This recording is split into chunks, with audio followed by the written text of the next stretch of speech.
United States of America and to the republic for which it stands, one nation, under God, indivisible, with liberty and justice for all.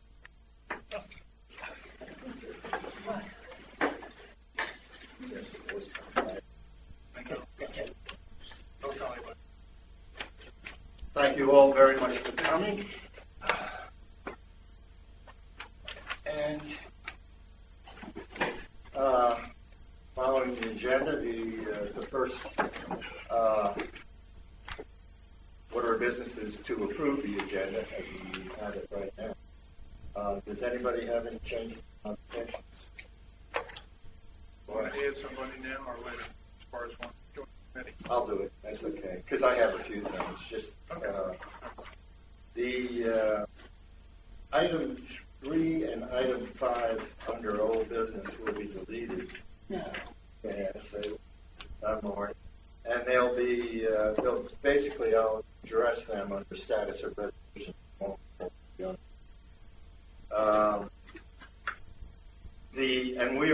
These are not discussion topics. That's what I'm doing. What I'm just doing is saying, here's where we are, and here's what I think we have to do. Excuse me, Dave, I'm not understanding. Are we going to discuss? I didn't understand you. No, I'm going to go through the status of resolutions, which I consider pending on the web, or something has to do with them. And there's no action going to be offered with respect to That's 3 and 5? You're referring yes, to? so 3 and 5 will be included in the general status along with everything else. My question is this. I have received nothing in my packet on 3 and 5. Did anybody else? No, and you would not have, because again, they're in there by error, Sharon. In other words, they never were intended to be on the agenda. So then why aren't we striking them all together? I am. I just thought, I'm having great difficulty. I'm sorry. I thought you said you were discussing. I am, but on the other, general discussion, under item number 2, they will. Gotcha. Okay. And what about the election results, which are in our pack? I don't see it on the agenda anymore. Just got okay. Yeah. No, they were in the package. I know. They're in the package. Yeah, that's good. We'll add that to the agenda. Okay. And let's add it under old business.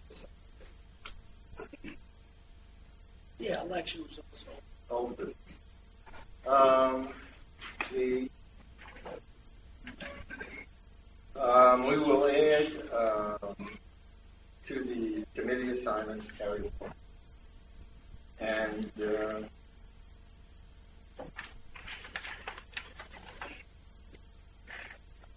that's all I have as far as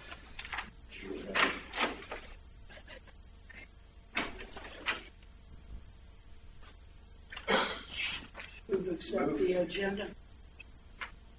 have a second. A second. All in favor? Aye.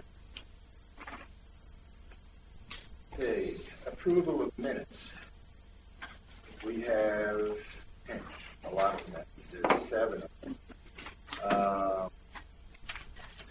I will attempt to address the first 4 meetings that are on the list. That's the special meeting of July 27th, the special meeting of July 9th, regular meeting of 23rd, and the meeting of July 29th.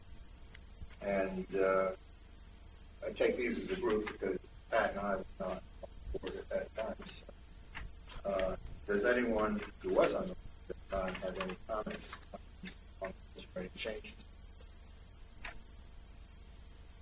I move that they be approved. Second. All in favor? Aye. You can't vote. We have to discuss. Okay, the next is the rather short report on the organizational Oh, meeting. yes, 4 minutes. No, I'm going for that. Oh, okay, I'm sorry. Yeah, that's all. Organizational meeting and September 3rd special. And both those we did attend. Any changes? Yes. What? There's a whole lot more to election officers. This SWAT if you want to include it. If not, you don't have to. Four nominations if rejected.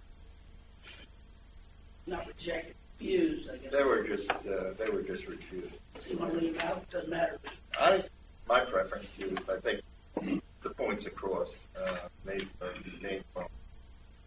I don't know, that's not the minutes as I understand them. The Marty, it just makes it cleaner.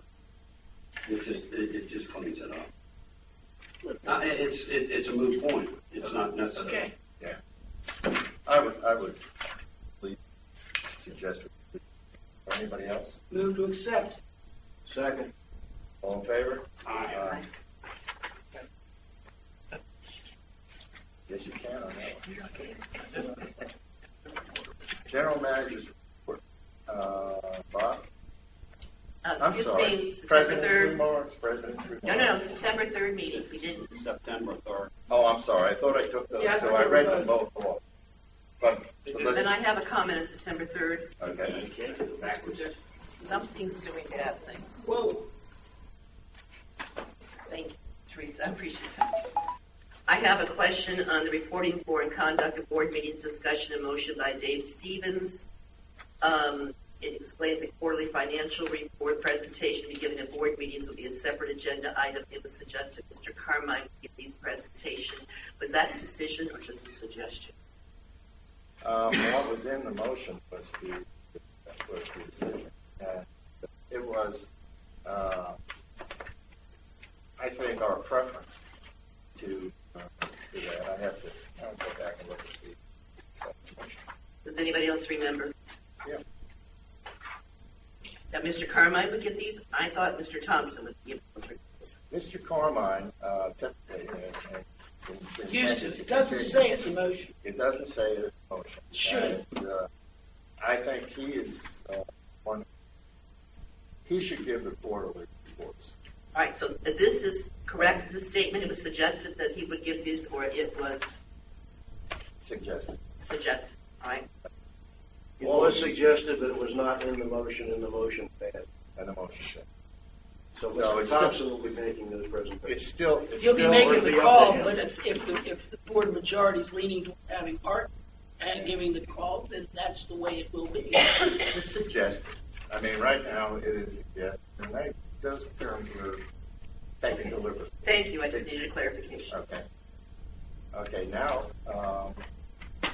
we have a motion to accept Yeah. again. I move that we let's accept do it the right. September 3 minutes. Second. All in favor?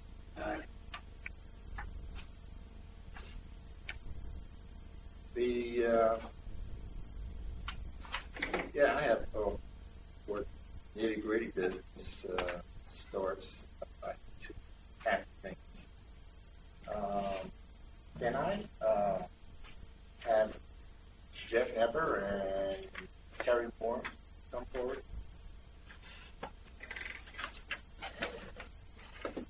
On behalf of the association,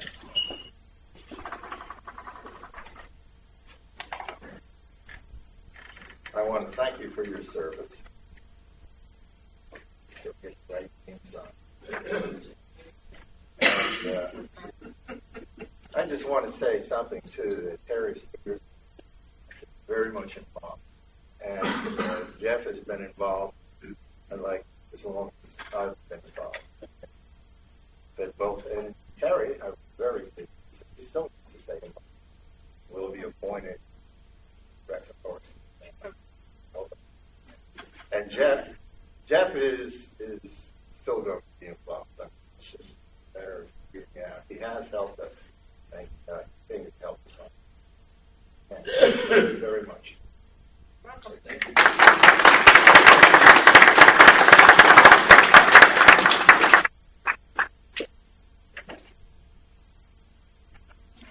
Okay.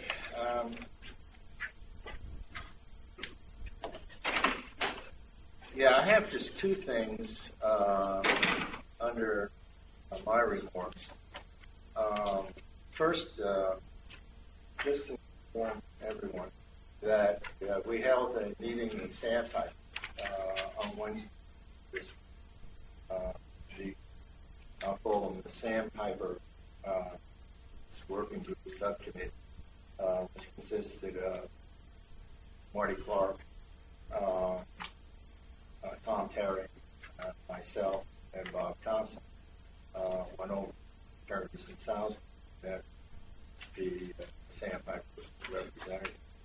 And we're still discussing with Sandpiper, but I think, the key word there is discussing. I think it was a very productive meeting. We learned something. I think they learned something. And we have a basis, I think. Anybody else want to comment on that? It's on the agenda. Okay. And I'll do my comments. okay.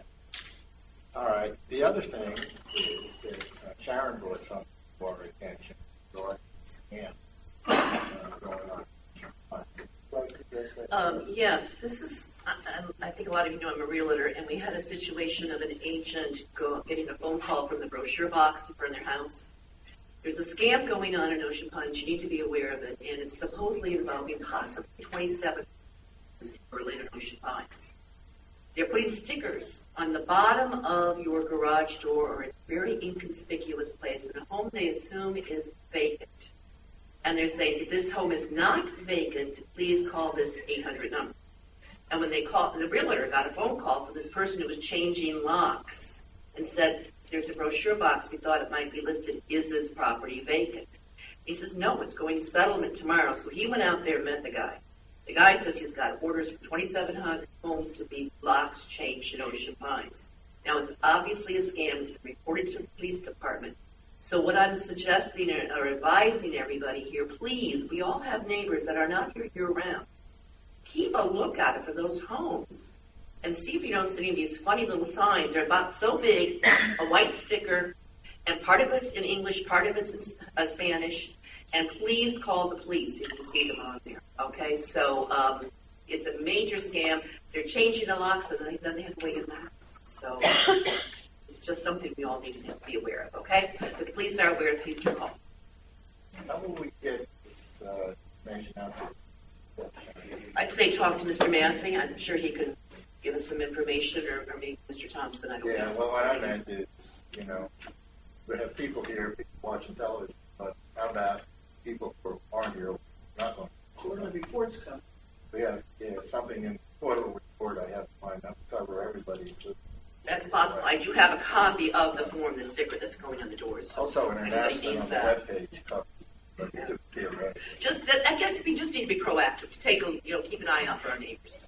Okay. Okay.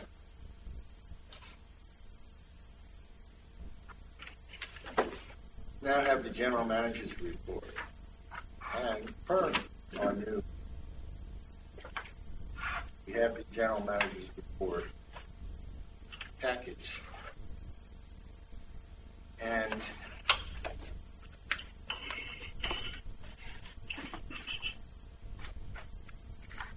the format is going through the narrative. Well, let me just preface this. The general manager's report also is inserts of membership report and financials. Financials are already posted on the web, and I think Teresa's membership reports posted there. The membership reports. Maybe it's not. We don't know, but I didn't know if it was in the packet. but I think was it included in the pack? But those can be available. Those just by asking. The Bob has provided the narrative and talking about the Michael Meadows complex and the lighting rods on the golf course and so on. Now, everybody has had these at least 2 days in advance, and I asked board members if they have questions. And Mr. President, yes. Yeah, I have a question of, it's not really a question, it's a comment, and I really appreciate Bob doing due diligence on this light rods Twin Peaks thing. 2 trees on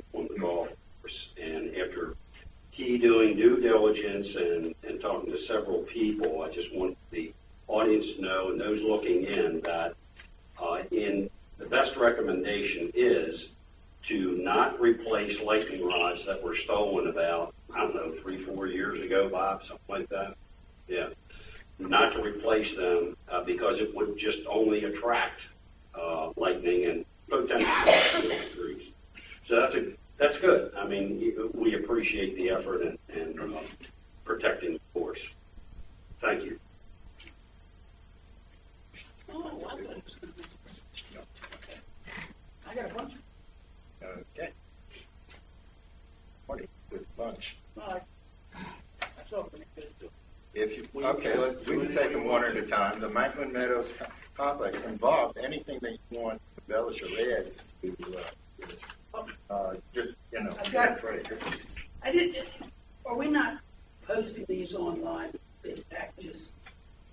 I mean, this one was, I never saw an ad, and I never saw it online for the engineering. We don't do that practice. I'm sorry. Macklin Meadow Complex, I'm going to go through the bid process. These bids that we've got out, it says we released an RFP on August 28th. It was never posted that I follow these pretty close. It's never in the paper that I saw. I never saw it online. Yeah, that was for site work or engineering work, survey work that we had discussed. Right. And Jerry Aveda, our facilities manager, reached out to all the local survey companies. You see 4 of them actually responded to us, and that's what was in the packet.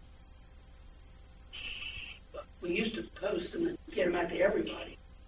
That was, I thought, was the goal. And this was sort of a short fuse. Also, I see in the scope of this that we're telling the engineer, I guess, that the assumption is going to move the playground. So obviously they're going to do the site work, moving the playground.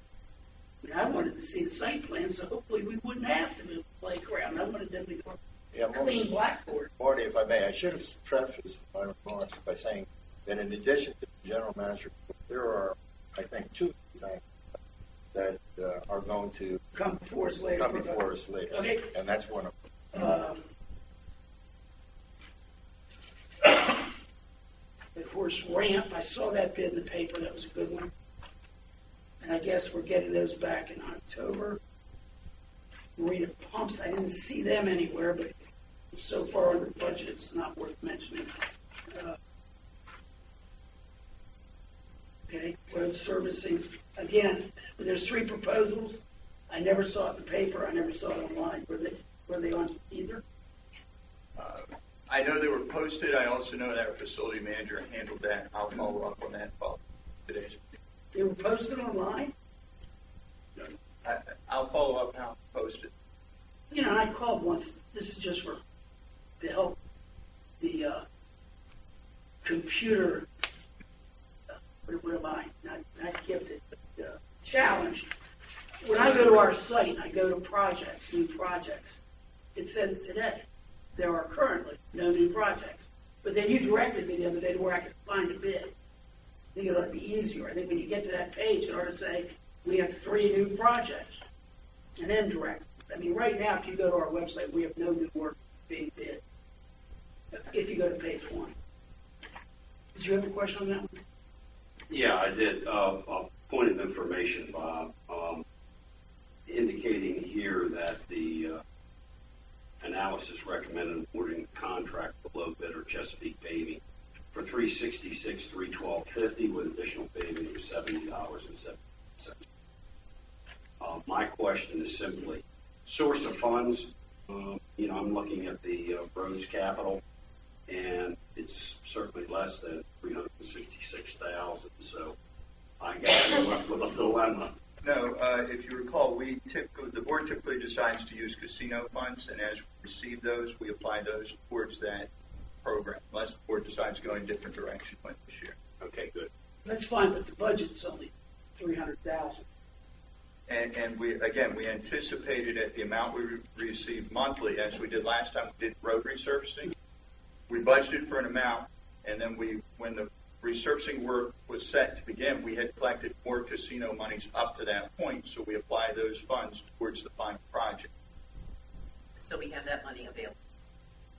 And also, Bob, along those same lines, at $70.75 per ton, we will know the estimated cost of the project on a time basis. Yeah, again, the reason that it's not an end final amount is because the casino funds are coming in based on when the project starts. If it falls in a month, we receive another additional lump sum of funds. We'll go ahead and spend those funds on that. But once that project starts, whatever we collected to that point is all we'll spend on the project. I got it. And what about the start date? Do you have a start date in mind? It'll start in probably the next 30 days or so. Yeah, once that one the board has to. Okay. Thanks. What question? The paving, how does that line up with the county's water line project? Are we looking at the same square footages, or if we're paving other places? Yeah, no, the county's water line project. There are two things that are happening, and it's in. I mentioned it in the report, but Windjammer to treatment plant, the Parkway area. That's where the force main is being. New force main is being put in, so that'll be Parkway paving. The 200 water lines is up and down the entire Parkway. They've gone back to identify. They know of basically a time frame when this particular type of water line was installed, and they're the ones that continue to break. They've identified where they believe most of those are, and they're from one end to the other, so they're going to be spot paving, the overall. And their intent for the ones that are going to be impacted by worst water main replacement, get those finished before they do that paving. Okay, thank you. Do we know specifically what streets will be addressed? We need to get this information out to the owners so they're aware their streets will be addressed. We do know which streets. We have what was in the bid packet. That's right. Yeah. Detail, probably. I think it'd be nice for the owners to know they should expect work being done on the streets and approximately.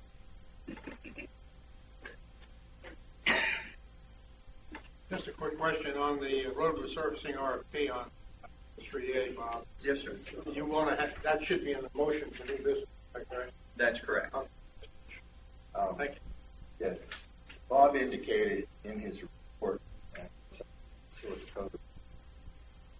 way over on the left-hand side, there's a little diamond of the thing that the board has to take action. That's very.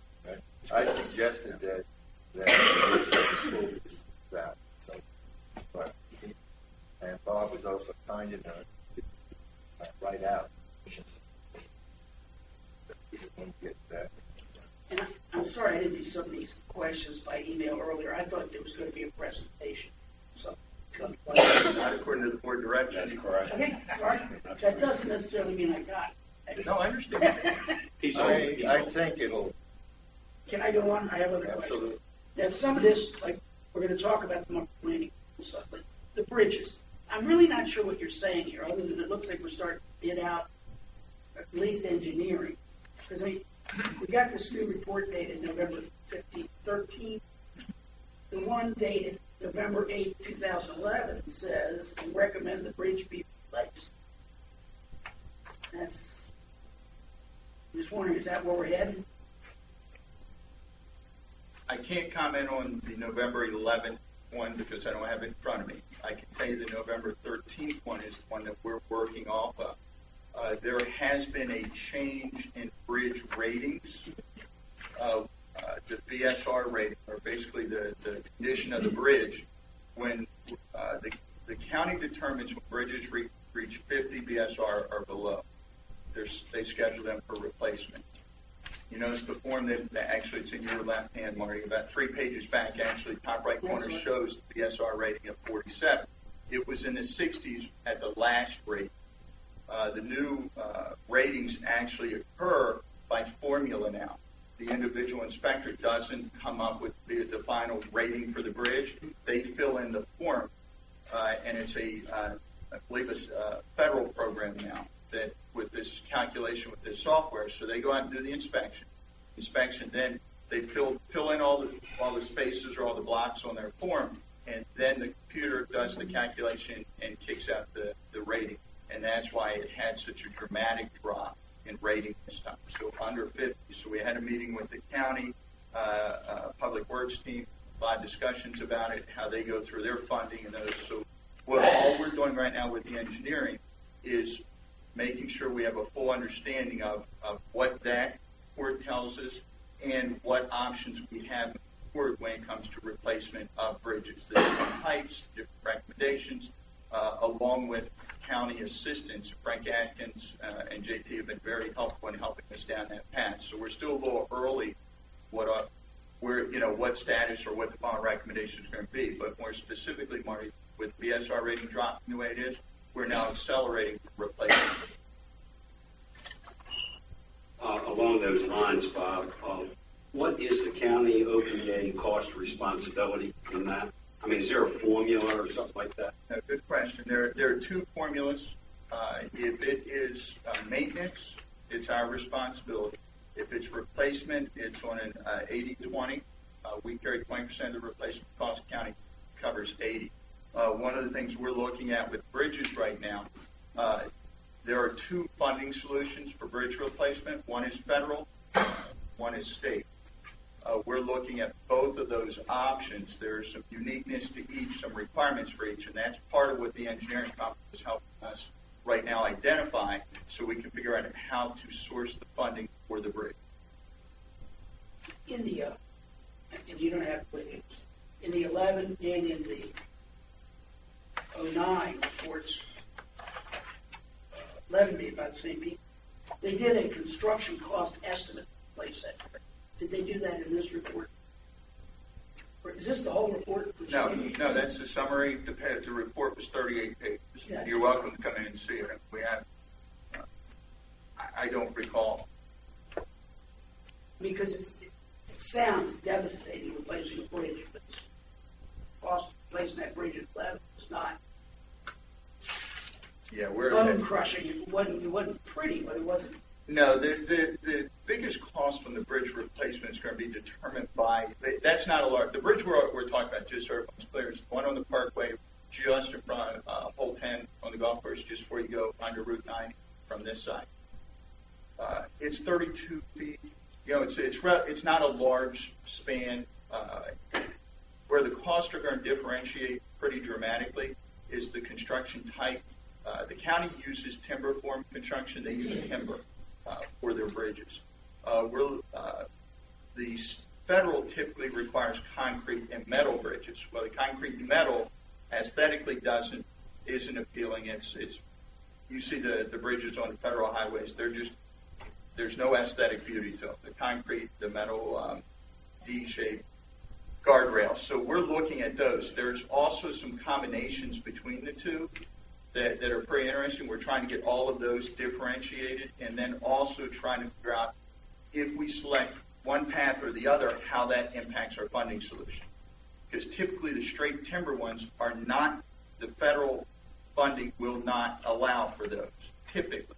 But we're also looking down a path where they make exceptions and what those exceptions would be. County typically is replacing their bridge using the state funding solution, which allows for the more local decisions, i.e. timber bridges. The one that's the most interesting is a combination of timber and concrete, and it's prefab concrete. So they bring the panels in. So, and that seems to be a nice cost-effective solution that also gets us the aesthetic side of the house, but the upside with concrete is it's a lot less maintenance intensive. I don't think that bridge is going to win any awards for being pretty today. It's not. Yeah, but that doesn't mean it could be less pretty. Be hard to be less pretty. D, waste removal is going out. Is that going to include the recycling of the Ocean Pines commercial? Yes, the question about we're looking at trash removal contracts for the residential side is coming up for renewal. We have to look at we intend to look at commercial side as well, which isn't due until April timeframe. So there's a April-May timeframe. There's a 5 to 6 month gap between the residential contract and commercial. So we're trying to figure out how we may be able to close that gap where if someone wanted to do both, our commercial, i.e. yacht club, country club, that they could get that business along with residential. And yes, we're also looking at making sure that we continue, unless the board directs us not to, continue with the recycling for the residential side. And investigate recycling for the commercial. Yes. Okay. Now, down yacht club, like you didn't think I'd have any questions about that, right? I knew you'd have questions. Under B, first off, I mean, I'm looking at the financials. The banquet business is booming. Getting lots of money for the space. But at the same time, I'm hearing things like the Ocean Pines Chamber of Commerce is going to be at Another the Marlin venue. Club this year. Our own golf group is having their banquet at Lighthouse Sound. And both groups are not very happy with the way the yacht came off on their proposal. I mean, can you bring us up to some balance of what's going on? Well, let me just add this, Marty. Bob even says in his comments, this area will be closely monitored, evaluated, determine if any further pricing concessions should be considered, which, he's basically throwing to me, he's throwing it back to the board and saying, should we be waiving stuff for our local organizations? I don't mean to put words in your mouth, Bob. I mean, that's just my interpretation. No, and that's fair. I don't want to speak about specific groups that have elected to go in a different direction. There's reasons for each, and I'm not sure that it's appropriate for me to discuss that openly in a business setting like this. Okay, I'm not trying to avoid it. Each of them had individual reasons. I will tell you that we have looked very closely at the pricing. We have changed the pricing strategy, reducing or making more concessions for community groups. That still has not met the desire of specific community groups. I think this is a learning process on both sides. We do a comparative analysis. Our pricing is right in line and slightly below most other venues that are similar to ours. What we're used to as an association is being dramatically below everyone else. But that's also what leads us into financial deficits. So now we're pricing more in line with other venues. And I will tell you, I personally looked at them, and we are in line. And the ones that some issues have come up, we've asked for the price sheets from the other venues, and we've compared them. We're spot on, slightly lower in most cases. Not a lot, but a little. We're just used to, as an association, being much lower, and it's just a hard pill to swallow that we're now pricing competitively in the marketplace to the other venues. Now, obviously, we weren't much lower on the golf banquet where the again, I don't think it's appropriate to speak to those individual unless the board says, yeah, let's hash them out. I have details on each, but I don't think that's an appropriate discussion in an open meeting, but it's up to you all. Let me make sure I understand, Bob. I think there's a $250 fee for renting the hall or something of that nature. You're suggesting that on a case-by-case basis, or we're going to make a policy that we're going to waive that fee for local organizations? Yes, no? No. Okay, the $250 room charge fee is the same. That fee is being charged at other venues, yes, in one fashion or another. Okay. One of the meetings I had with a community group recently said hide that fee, just put it in the overall pricing. We're not doing that. We're putting everything out there so everyone can see. We've also restructured some price points. Our pricing for our community groups, our civic groups here in Ocean Pines, we're offering food at a greater or at lower. I want to say this correctly without being too confusing. Our food costs are higher for the community groups that we're offering to come eat with us, which means we're making less money on the food than we would in a typical event. Okay, so we are already taking a little bit on the chin there. Not a big deal. We've also looked at price point to turn over the banquet room to the second floor It is expensive to turn. It takes several hours to turn it over, pull everything out, get the floor cleaned. It's a hardwood floor, requires the maintenance to do that. In addition to moving everything, so it's labor intensive. However, we've also structured if the event's high enough at a certain price point, including the bar, that we will waive that fee. So we have taken two-step concession. Higher food cost we'll take, and then the concession, including the food, including the bar business, if it reaches a certain benchmark or milestone, we'll then waive that fee. But we have to have enough built in there to cover the cost of operate. Okay. And let me just, if I may, say that you have two kind of opposing forces here. You have one which is pricing of the beds. Basically, have good financial performance, and the other is the expectation that this is their yacht club. They've already paid for it one direction, and they want to return to see a return. And my inclination is that first Bob has to give management has to give the opportunity to put that out. Certainly now. And the only time the board would come in, I think, the community is sufficient not to do something about policy decision. I think that time is certainly not now. It's not. I'm as unhappy as that may make some people. It's really not now. We have slightly, but that's just my opinion. With that being said, we want the community business. We want having the chamber, having the golf group, anyone go anywhere else. There's no one that wants that more than I do here. Okay, and that's why we're evaluating. But to Mr. Stevens' point, it's our first year. We're 5 months in. We're evaluating. We're making the changes. It's a learning curve. I said it right from the start. For all of us, we believe we're doing it correctly, but we're not going to make. Just if we upset some folks through the process, it's going to happen. That's business. We will continue to hear them and try to narrow that gap so they want to come back to their club. But if pricing is the same as another venue, and I can tell you on several, the pricing was almost identical when it all boils down, and they're just upset because it wouldn't go deeper, that's not on us, folks.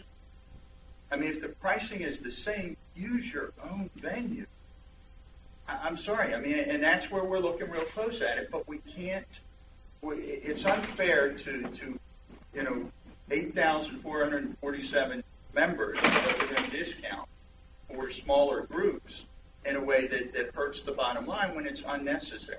Now, we want them back, so we'll continue to look at ways to bring them back, continue to look at pricing strategy. And this year's from beginning when we opened through this entire year, we're looking close at everything. We need to make improvements everywhere, and we'll keep looking at that.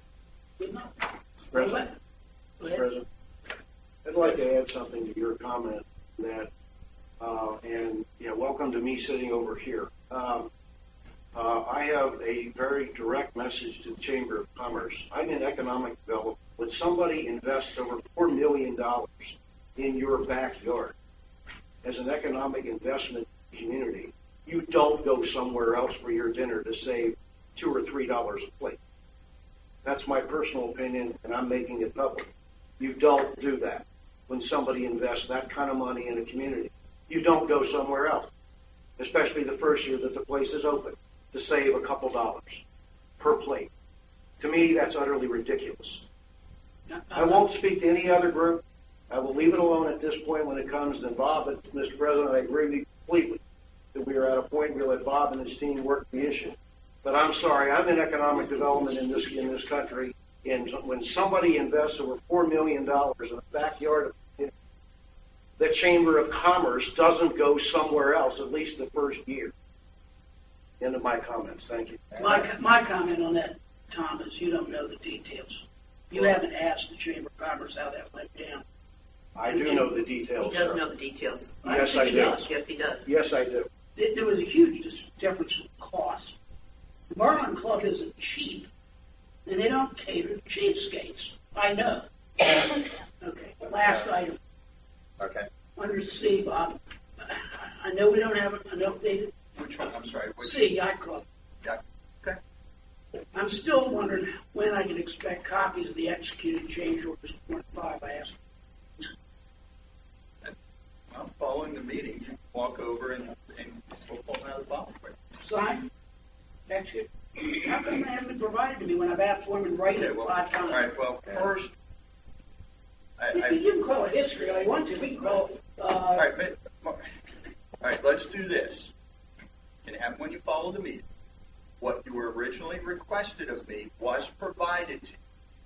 what's not. Let me suggest that we have a communications, which we are going to, and I'll do my very best for a period of time to correct.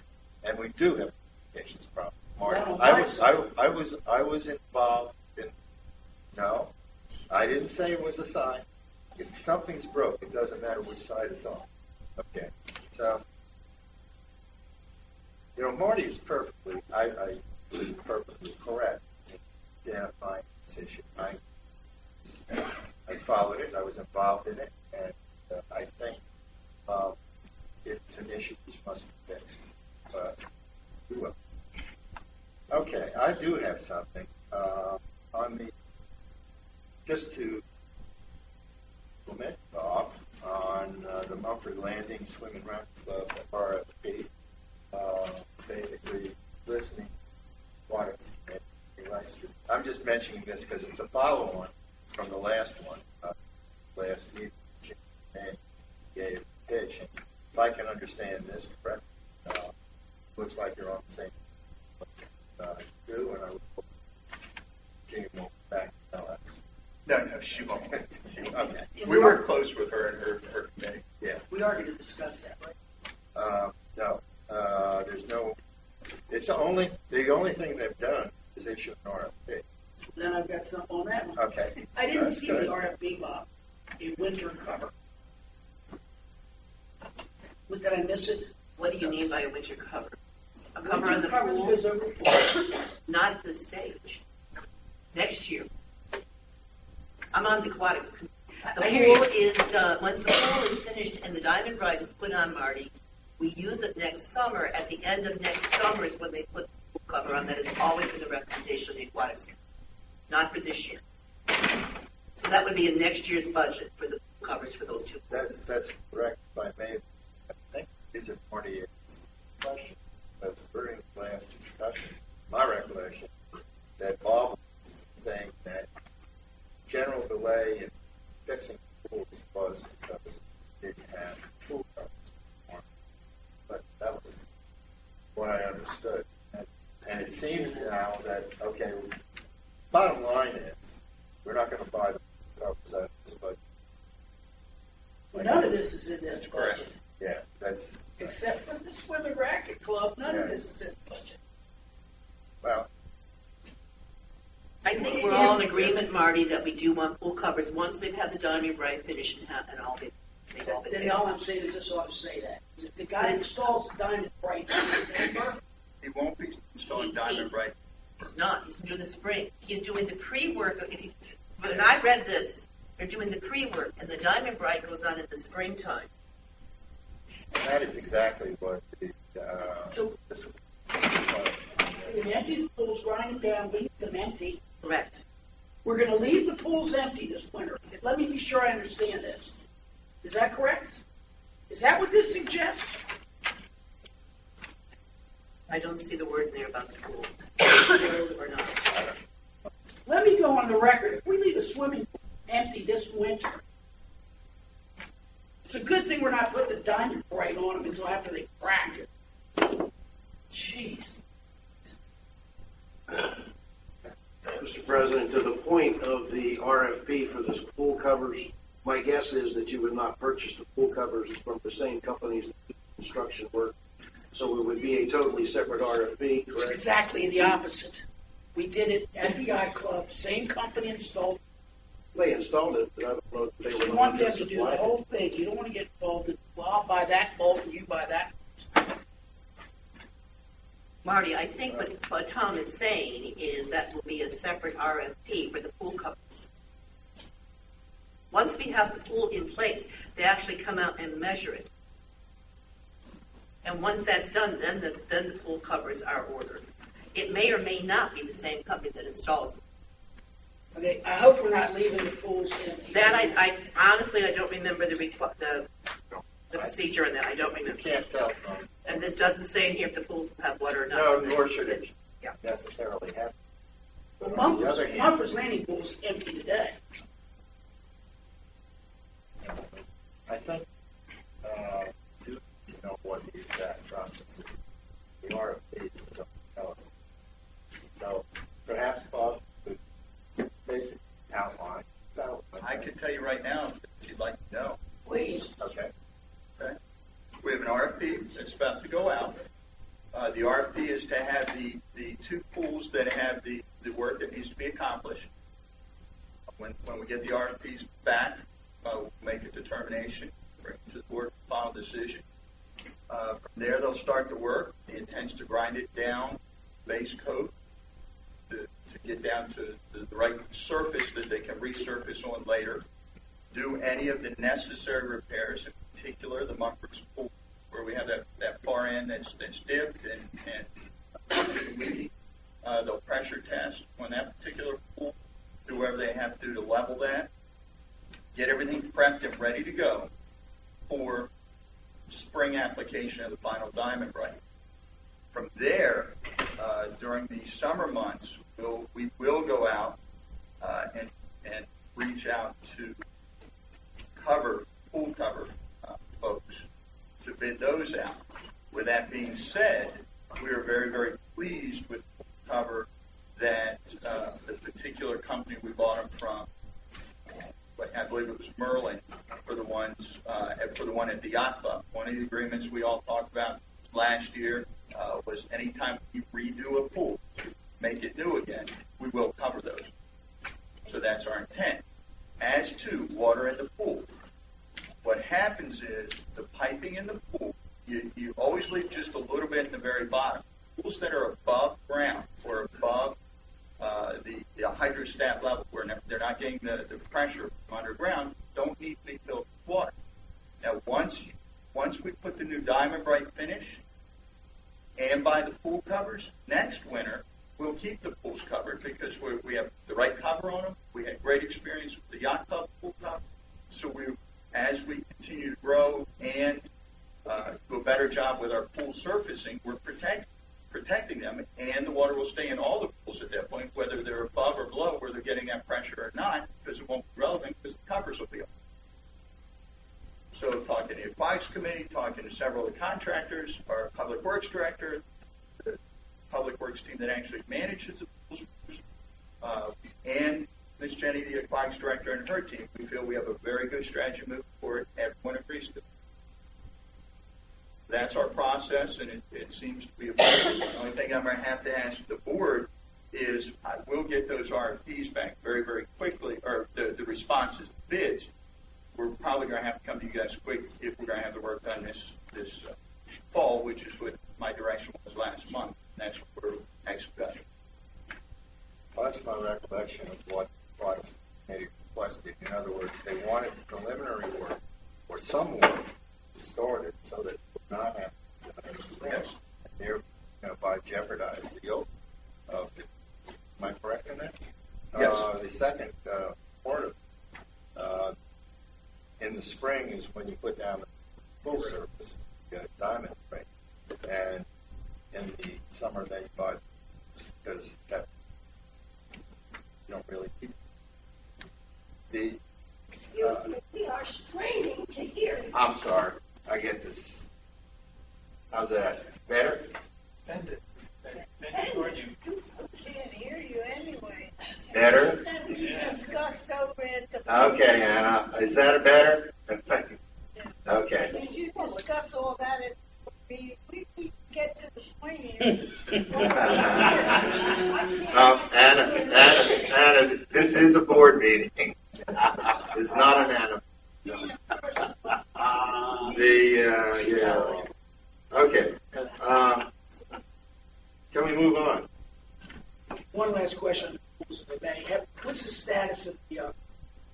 that splash pad problems we were having? Playground pad over there. Don't promote. Bottom line, we're not pleased with the end result of the splash pad. And we're working with the Aquatics Committee, Aquatics Director, Public Works Director. We're all trying to get our arms around what we want to do before we re-open the spring. Just not satisfied with what was work that was accomplished there. We're going to fix it and open next spring. Shouldn't that be on our front here real soon? Again, I met with the Aquatics Committee Chair, I met with Public Works, walked down there, walked the site, met with a third-party contractor, get some insight there. We're doing those steps. I just don't have anything to bring to you. But yes, that is something that needs to be addressed. Okay, if I can move on, we have two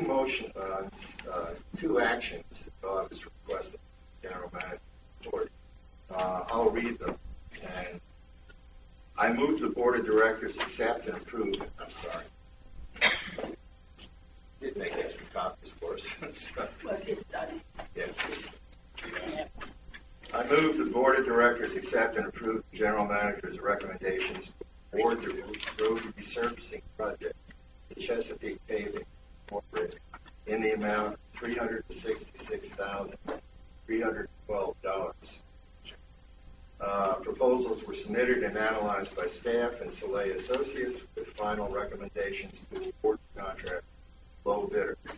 Chesapeake Paving Incorporated for $366,312.50, with additional paving at $70.75 per ton.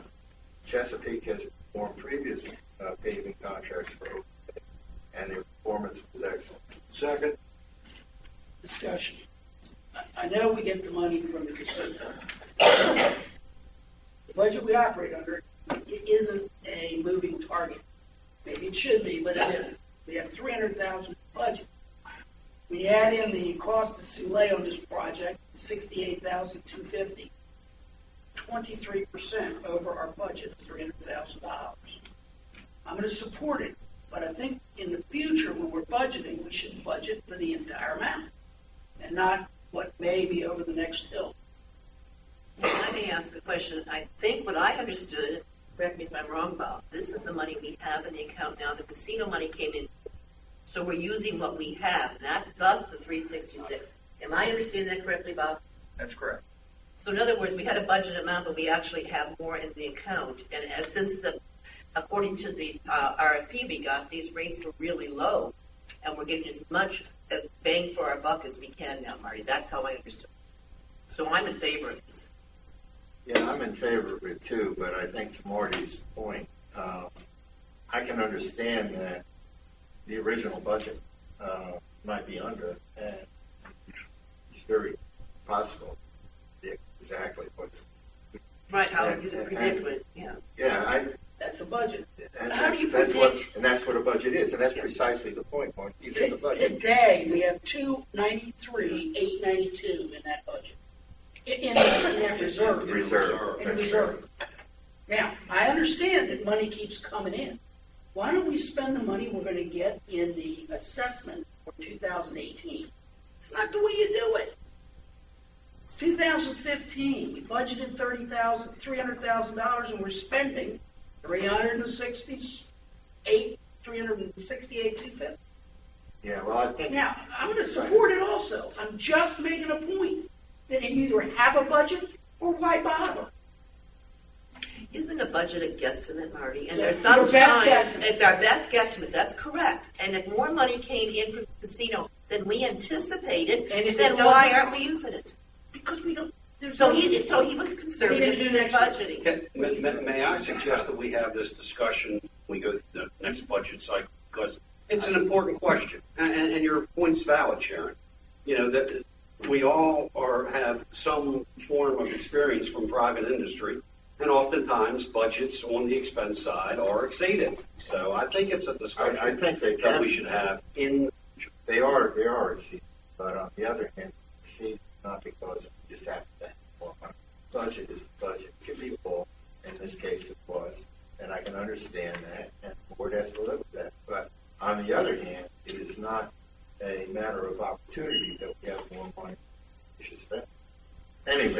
I'll call the question. All those in favor? Aye. Opposed? None. The next motion is, I move. Yes. Thank you. Bob actually had sent these to me last night by email, but I missed it.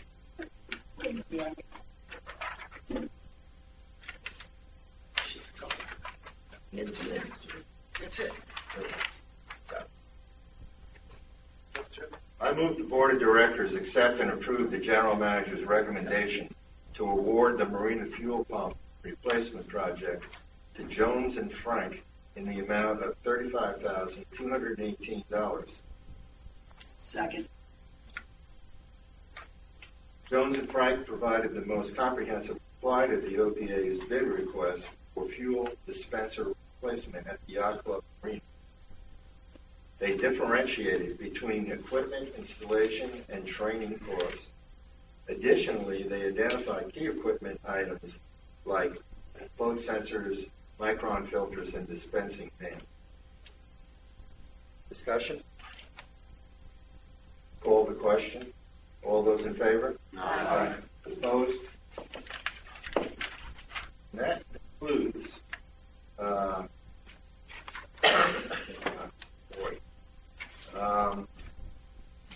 Bob also noted in the general manager's in his report that there are 2 CPI violations, which will be discussed. Mr. Stevens? Yes. One point or point of clarification. Section 2, item A, one that Marty was discussing earlier.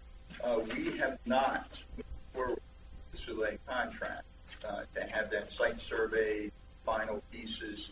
To Marty's point, the board had not made a decision what we were going to have out there, but to have the work done that would have to be presented to the county to keep the project moving, this is the entirety of the site plan that needs to be accomplished, which is inclusive of future proposed courts, playground, those type things. Doesn't mean the work has to be accomplished necessarily this year, but the site planning is part of that.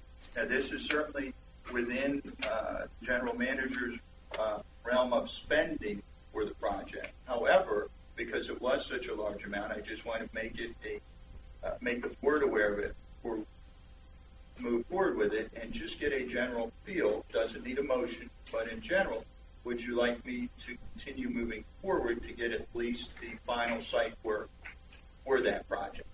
Well, I'm really happy that you moved that up. Yeah. I guess the question that I have in the wording of the survey, this is referring to the Mike Meadows, and basically we're paying Soleil to do an engineering survey, which they block everybody. And the question is, in the wording of the RFP, basically ask them to do tasks or investigate tasks, which kind of make the end conclusion foregone. In other words, figure out how much or where you're going to put the playground. Now, just make it clear, the board, as far as I know, this came on, of course, but I was present during the other discussions, has never agreed to be like that's correct. That's correct. Now, the question I have is, that's okay, but are we not painting ourselves into a corner? Or will the product that comes back from Soleil basically give us the information we need for an alternative where we follow the budget and build 4 pickleball courts and 2 platform tennis courts? Without moving the playground. Right. Without moving the playground. Or if the report says, under any circumstances, I'm not going to do the survey, but under any circumstances, we put in 1 pickleball court, we have to play. Mr. President, let me add some clarification to this, because I have in my hands here, and I will pass this around. This was an email and an information piece filled in one. He should have in his email already, a long time ago. This was the letter that was received by the board from the advisory committee, spelling out exactly what they were requesting. These are our members who have worked hand in hand with each other. We had a little bit of a glitch for about a week, and then it all came back together as what they wanted. My memory of the board meeting was that the request was that we get a plan put together as to what it would look like to implement this request. And from that, then we could do pricing and do modeling as to what was and was not doable. And this was the request from the advisory committee, and the board would agree to ask Bob to keep moving to get us the plan so we had something specific to work from and make a decision from. Without the actual site plan, which is what everybody was asking for, it becomes a bit of a chicken and egg.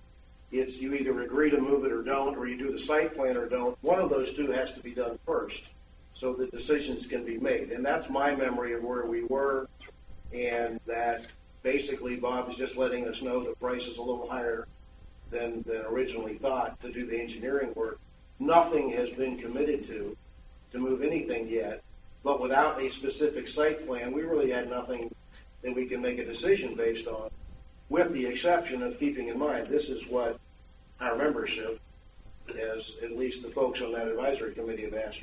Hopefully that helps add some clarifications where we were. Yeah.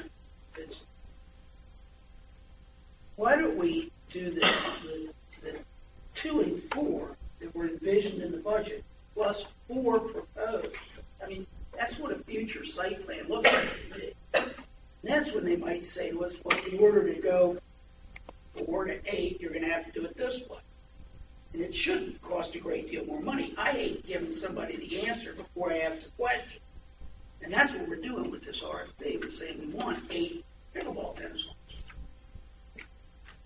You know, with all due respect to the new tennis advisory committee and the old tennis advisory committee, the board made, as I understand it, this decision to approve a budget back in January. It did. Okay, in the meeting that you're referring to, where they came up, agreed on a different recommendation. Than there was no presentation to the board that proved that or discussed. And in my mind, I guess the question I'm trying to get to, Tom, is have we just painted ourselves into that and made a de facto decision that that's what we're going to do because they want it, because they said so? I don't think so. No, we have not. As far as I'm concerned, we haven't. My understanding of the discussion was this is the ultimate of what the tennis group is telling us needs, is that Ocean Pines eventually needs to have in place. To Marty's point, you can take steps to get there, but even before you take the first step, you have to know what the model is going to look like if you're ever going to get here. So if you don't know where you're going to end up, that doesn't mean you have to do it all, but you need to know what the picture looks like before you take a step that might not fit the ultimate end. So, in my opinion, Dave, we haven't decided to vote on spending $1 except Bob using his budget to do engineering work. In the end, the board will have to decide how much of this we actually do and when. That'll be our decision to make that. We haven't painted ourselves into a corner. But in my mind, if you don't know what the picture ultimately needs to be, then you won't know what your next step is. You could make a step that doesn't fit into a long-term plan. So that's the reasoning I support the idea of this RFP being a picture of the model that ultimately Ocean Pines will need down the road. Now, whether we move the playground or not tomorrow or ever, that's a decision we have. Without this picture, we can't make decisions. That's my view. I guess what I'm asking for, Tom, I want at a certain point in time to be able to make a decision as to whether or not or how we're going to proceed developing this overall plan, overall picture, or big picture, downstream picture, and whether or not doing what the board said we would do in the budget is a reasonable, feasible step in getting there. If we only ask for one thing, we're only going to get one thing. And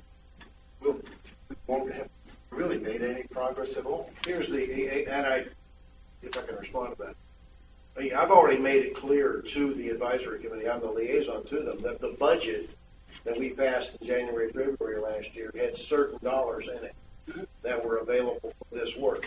What we asked the group to do, and they did, which I think is the right approach to take, which says what is the long-term vision for that campus, and then the board can make the decision about how to expend money. Do we spend more than what was budgeted or not? That'll be our decision. Or do we spend any of the money that was budgeted? It's a budget. At the time, Dave, to your point, I agree there needs to be a plan put together of how you get to this image of what is proposed, but we don't know what that image is until it's actually done.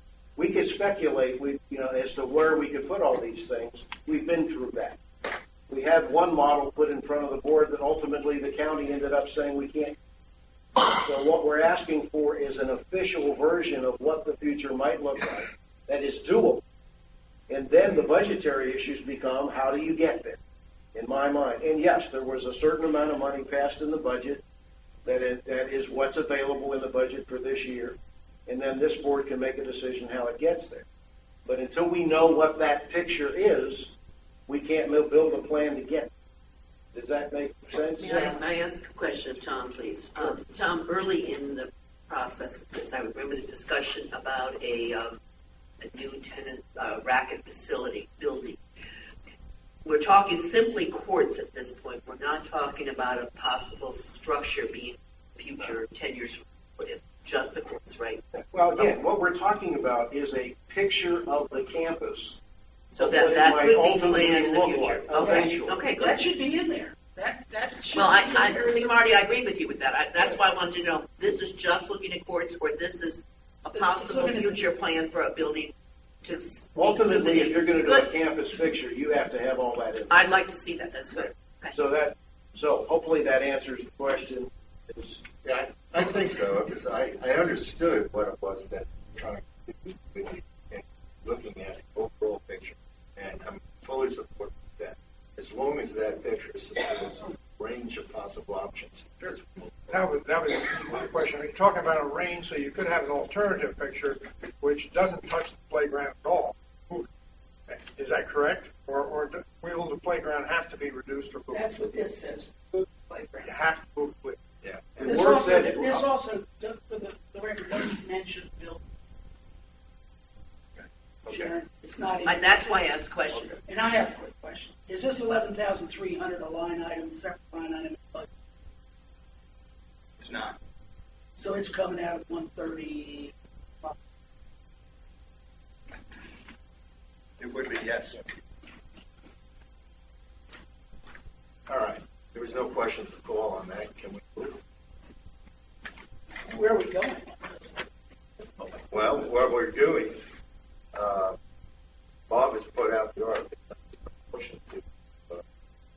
No motion required to do this. Might be if it's not in the budget. Well, Well, all right, let me clarify a little bit, if I may, just 2 minutes. One is we did a site plan, we laid everything out, put it up on the board, we showed everybody what the future would look like, inclusive of future paddleball courts, inclusive of skate courts, inclusive of moving the playground to the right as you're looking at the road point of view. Went into great detail about that during that meeting. That encompasses, and the question was, can that be handled on that site location? Does the land allow it based on stormwater, based on county planning, all the parking, all those type of things? I was directed to move forward with doing a site plan for that, inclusive of all those things. I'm hesitant because I still don't have clarity with this discussion. If that's acceptable, we're going to accelerate and get that site plan accomplished, but it does include moving the playground, putting where the pickleball courts would be. It's inclusive of 8. It also includes 2 additional paddleball courts. Now, these future, correct. So that's all part of this because we have to make sure that land mass or that campus can handle this work, and would the county approve it? That was what my understanding of the direction was moving forward. So I just need to make sure that we're all okay. I've heard, no, this is going to give us options, this is going to give it. that doesn't help clarify. I don't want to spend this type of money moving forward. The board hasn't given me clarity to do so. By the way, it does include. Yeah, I didn't see it in the RFP, I thought it did. but in the bid it does.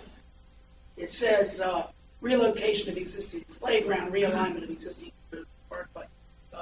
Part. It's in here. I just saw it. We've left space for replacement of the structure, but there's no cost, there's nothing associated with the structure itself, because that's something 5-10 years down the road we'll be looking at. We just need to make sure the land use will support this level of play and, components and elements. So that's what we're looking for. One of the things that we need to recognize is there's been a lot of work done by this committee, just like the aquatics does their work.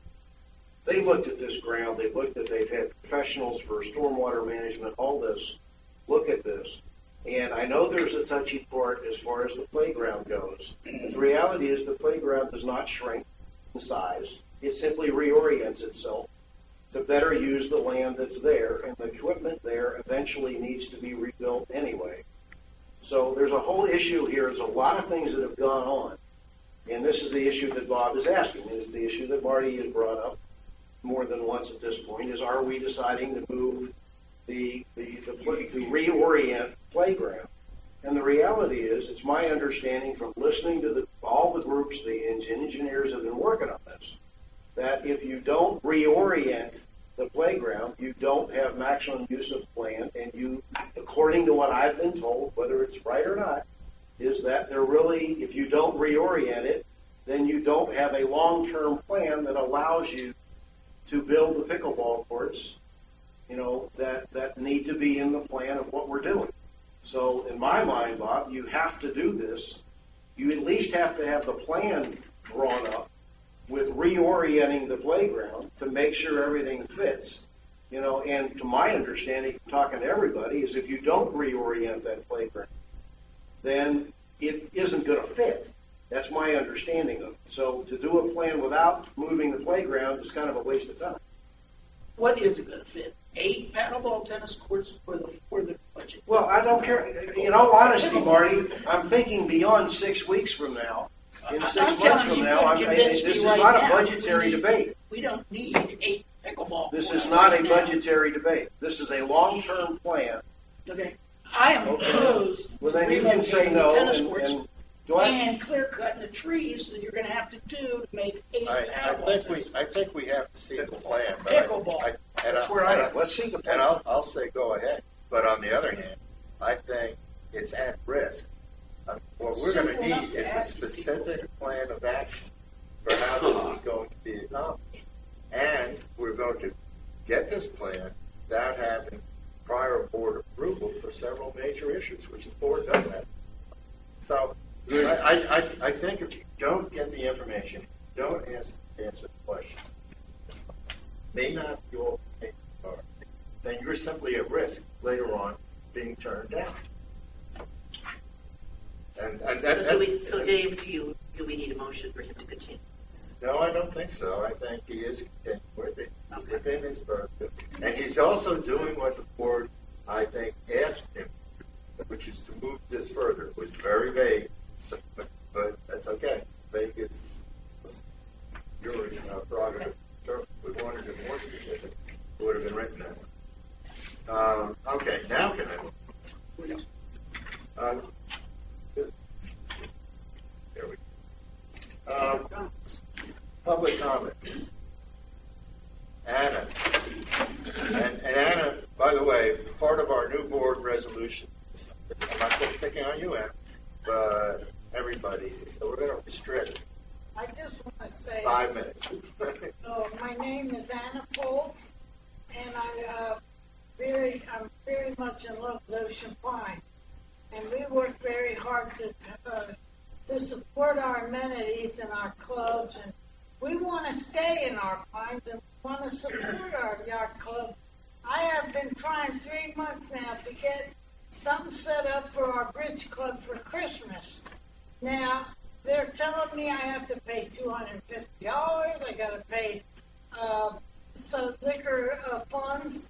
We have to spend so much I'm getting so upset over this. The other thing is, a lot of these people, like we are non-profit, and we have to put out $500 and $50 to do the social event we did. That's ridiculous. We live here, and we would appreciate if you could do something about it. Now we're doing the beef and beer. They told me I can't know until October. Now, you know, when you do a big event like that, we work all year on it, all us volunteers. So we should know that we could have a room. Plus, they want to charge us all this money. I mean, now we're doing it for the wounded soldiers. I wish you would use your talents to try to realize that we want to use our yacht club and get together and have some fun and enjoy it, because we love this place. And if I can do anything to improve it even more, I'll be happy to work real hard. But please don't charge us so much money. We're only volunteers. And so that's what I'm here for. And also, some people get to use these facilities free, and some people get it, have to pay. So there ought to be some kind of a rule that helps the people who want to help the wounded veterans and people that live here. And that's my complaint. I want to thank you for allowing me to talk. And I apologize for interrupting. I was getting so bored over that comment. I'm sorry. Thank you, Anna. I really appreciate it. You're trying to make things as boring as possible. Next. Yeah, I love The gentleman.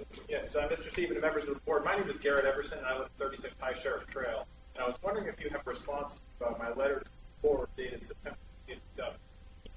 And just to summarize you the content of the letter that I submitted to the Board of Directors and the Architectural Review Committee 1 week prior, it details a accessory structure, or a large structure, constructed 21 Cotton Court, that is in violation of the Architectural Review Committee guidelines. Specifically, its floor area in excess of 100 by 100%. The elevation drawings and prints were submitted being incomplete, and my wife and I believe this has a negative, detrimental impact to our property. So we're wondering if you had a chance to respond and what the comment. Mr. Clark, I do appreciate your letter. We did receive that and do appreciate your comments, but we're wondering if the board has an official. Well, certainly not here. And I think several responses. If you would like a response from me, I did get the letter. I have been tracking it.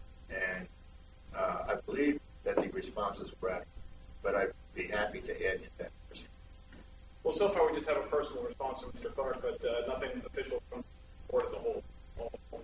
So thoughts were. You did get a response from the EZC, correct? No. Yeah. The ARC, CPI. Well, we attended their meeting, and we have a copy of the minutes.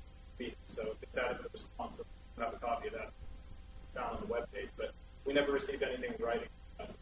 I'll confer to with the board, your official response. Okay. Do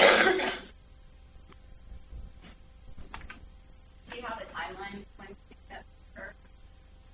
Oh, fast.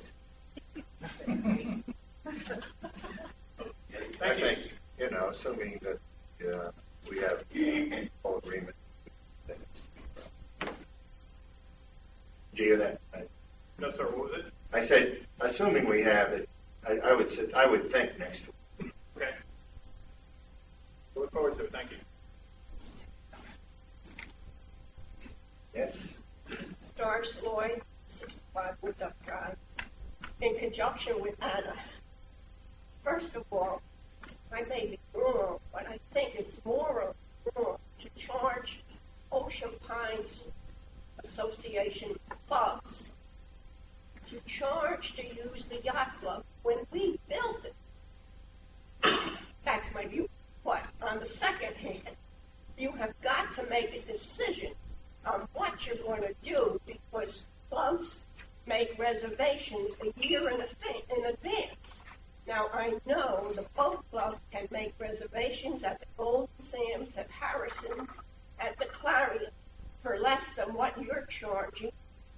$250 charge. So you're going to lose a lot of organizations going other places. A lot of them will not charge to use a room if you're a nonprofit organization. Also, they are charging less. Sorry to say it, Bob, but they are charging less for some of the meals than you are. Also, we are going to the yacht club in November, but we were only offered 3 entrees for a choice. Usually we get 3. But please, let us know what your decisions are. Are you going to do it or are you not going to do it? Thank you. Thank you. Anyone else? Far back. Far back. Way back. My name is John McNulty. Address is 1101 Ocean Parkway, and I'm representing the racket sport community. And we have approximately 300 players, maybe 325 players across all 3 of them. I'd just like to get a clarification on what the board just decided to do relative to the master site plan. I didn't get a clear idea of what it is we're going to do next. We're waiting to get a master site plan approved by Worcester County. Where are we in that process? I think I'll just refer you, John, to the RFI, which Bob included in his management package, and that basically lay out what's on the table right now. In other words, the Bob will go ahead with the RFP to Soleil, and the term is basically a master site survey, and that's where we are right now. Okay, so we're still on the road to getting step 1 done, of getting. Very definitely. Bob is going to put out the RFP and to get a response. Yeah, I understood that was already done as a result of the last meeting or a meeting in September. It was Bob's response to the last meeting. That's true, but we don't have any further to go than we had the last time. So to make sure I can tell my 300 folks who are wildly interested in this, we are going to issue an RFP to get the master plan done. We're ahead of that. The RFP's it's been awarded by Bob to Sule, Right. and they're starting work. I guess Monday you'll see. Monday. Monday. Okay, that's good. Now, when it's going to be done, you got county, you got engineers. Yeah, we understand the process. It's a quick process. County can use, and it's a slower process. I understand that slower process now to approve the plan, not the fast track process. You're asking how? Yeah, My I'm asking direction. you, Bob. You're asking me? Yeah. I wish I had the power to direct the county, sir. I don't. Oh, no. Fast or slow is up to them. No, I'm saying, I believe I heard something last week that the county has decided to use the slower process to approve the plan rather than the fast process. It's 2 separate. Well, Mr. McNulty, that's the first I've heard of that. Yeah, we have no I information. can tell you this. My next step following this board meeting is to get Steve Soule rolling on the plan. He's got a lot of the work already accomplished. Yeah, we got a lot of work So, done. We know. We'll get that started. My intent is to get that set up best I can. I'm hoping he can accelerate that. I will then find out what the next steps with the county will need to be to see if they would approve that master plan. But now that I've shared it with the board, we have our cost structure, we'll be moving forward as quickly as we can. Now, with your past experience working with the county, when do you think we may get approved for the site master? John, we really can't answer that question. It's not appropriate to actually discuss this now. I mean, we try and answer the quick questions that we know how to answer for sure. And I'm sure Bob would be happy to talk to you afterwards, and Tom or myself, who knows less, by the way, than I, and talk about that. Thank you. Thank you. Anybody else? Joe. Joe Reynolds, 84 184 Watertown Road. Dave, I'd like to thank you for initiating the process whereby all of the board package is placed on the OPA website and for the more extensive material that's been provided here today. For those who don't know, go to the OPA website right now, or before this meeting. Every association member will see the entire board package. And it's much bigger than this, 85 pages long. So if you want to see the information that the board has at its disposal, you can go on the website. Thank you, Bob and staff, for getting that information. With regard to Mumford Pool is empty right now. I thought we went through this pool empty, pool filled business some time back. I don't know what the policy is, but from everything I've been able to read, if you're going to do work on a pool that's in the ground, you should absolutely minimize the time period that it's empty. And I'm not so sure in listening to the discussion here as to whether that pool is going to be empty all winter, not empty all winter. Can somebody say yes or no how long that pool is going to be empty? Or how long will the pool be empty? No. No, we can't. Why is the pool empty then? I really, again, this is just public comments, Joe. If you want to get together with Bob or myself or anybody, we can tell you. We did not have an explanation. So, board of directors not aware whether the pool is empty or not, or whether it should be empty or not, and has no comment on whether it should be empty. That what you heard that part of the discussion. It's empty right now. Let's put it. I think Mr. Clark said that. Lastly, on the yacht club, terrific numbers. Income over there has been fantastic. We could get some more stuff going there during the week, especially this season. I'm not sure how you do it. I don't have enough. But even last Friday, I understand, after the season, I understand that place was packed. So the entertainment or something, how we get that during the rest of the week, of the weekend, would be great if we could. And as good as those numbers are, you should have been touting the beach club numbers. Because the beach club, as good as the yacht club did, the beach club made more money than the yacht club in all. Made more money than the yacht club on half the income, relatively speaking. So whatever went on at the beach club and all, let's get back. Thank you. Yes? Marion Novak, 56 Battersea. I just wanted to reiterate what Doris Lloyd and Anna Fultz said about the use of the yacht club. I feel it was built for and by the people here and should be for their use. And I wanted to know if the board had thought of possibly dividing the upstairs area some way with either sliding doors or whatever. Might even help the acoustics. Because although it's a beautiful room and everything, it's extremely difficult to be in that room for over an hour with the noise factor. Thank you. Anyone else? Yes, there is. I didn't get it. Chris and Debbie Cloud, 53 Skyline Court. We noticed on Old Business you have an update on Harbor Village Fountain. We live in Harbor Village. We have another question. On August 4th, we sent an email letter to the board about the sentiment pond, which we live directly across from one, not outbound, which is in deplorable shape. We personally pick up trash. We have a dead tree. We have trash that constantly stays in that pond. I've contacted Public Works many times. Trash comes through our yard. It goes down into the river. And I can tell you when we had the storm last year, we had an entire pier in the pond. We were told by Public Works they couldn't put somebody in the water to take the boards out of the pipe, even though Public Works owns the pipe, because of insurance purposes. And we own our own bulkhead, and they would have to then, we have to take care of it. So we had all the boards removed, paid for it ourselves, but couldn't get farther into the pipe.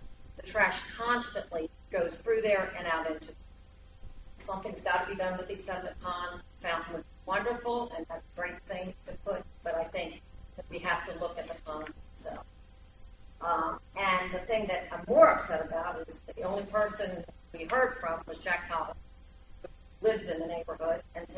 into it. I never got a response from anyone from the board, and to say, except from Jack, I'm sorry, who said he would look into it, and then we saw that it was on the agenda. I think if somebody writes a letter, at least I'll look into it, but then approach. Ma'am, what was your name? I'm sorry. Last name is Cloud, K-L-A-U, Christopher and Deborah. We're at 53 Skyline. We're at the corner of the Skyline and Boatswain. That concept. Thank you. I just want to go back and track the letter down. Debbie, August it's Bosun, not Boatswain. What did I say, Boatswain? You said Boatswain. I'm from Culver County. It is. What can I say? If I can add to what my wife just said in that email that I believe you all have a copy of, we volunteered to help finance any landscaping that could be done. I guess all we really need is to know whether the Ocean Pines Association has any problem with us hiring somebody to come and plant some trees and put some mulch and get rid of some crap that's around there. You know, you guys got enough to raise your budget and all your other problems. I have no problem helping pay for it. My house is going to be across from it. When I sit on my front porch, I got to look at a dead tree and I got to look at all this crap that's built around it. Now, we all see the letters, and not all of us respond to all the letters. Yet, I personally am satisfied if we have a point person who's really familiar with the situation, as we do with Jack, and their letter is not disagreement with the rest of us, then, we're to have one person respond. But I think, from Jack, this is being looked at, the situation. That's on the agenda. Anybody else? Okay, well, I have the opportunity. I'm going to close public comments. And old business. The first thing on the agenda is just a continuation of the last meeting. I made a motion referring to the conduct of the meetings. We are in fact implementing that motion as we speak. We put the motion on the webpage and we voted for it electronically between board members. The results of the vote for the motion, just so you know what I'm talking about, we've already discussed it. But the results of the vote were 6-1. May I make a comment? I'm the one that voted against it, and I want to go on record. The reason I went against it is because I personally think that Bob's presentations were important for the people who were watching on the video, didn't have a chance to download the 85 pages. So I liked Bob being able to come up and give a presentation. I think it made it clear. I don't know how you feel today sitting there because you didn't have this in front of you. I think Bob's asset or this portion of the board meeting, I think, is very important. That's why I was against it. Yeah, thank you, Sharon. Do have differences of opinion. We do. That's a little bit, just a little. And if we did, and since we're making comment, yes, I voted for the motion because I was willing to give it a try, but my jury's out as far as I'm concerned as to whether or not we need presentations from the general manager so folks can have an understanding of generally what's going on in our communities. But I voted for it just to give it a shot and see how it works. So, but I don't, philosophically, I agree with Sharon. I think there needs to be a space where our general manager communicates to us and those who are looking in. But we'll give it a shot. Thank you. Thank you, Tom. Yes. I also voted for it, but I submitted to the president that when I was sitting in those chairs out there for 4 years, 5 years, I looked forward to the general manager's presentation. That's where I got most of my information, because the other things going on up here are a little harder to keep track of because, there was some talk, and all that. But I also think that president is entitled to his way of how he wants to hold meetings. So that's why I voted for it. Thank you, Bill.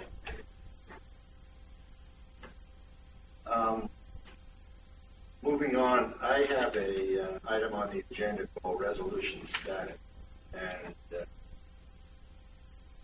purpose of this is just to bring a list of some of the resolutions which I feel have been, I don't want to say, on the table for a long time, some for as much as a year, with no specific action being taken.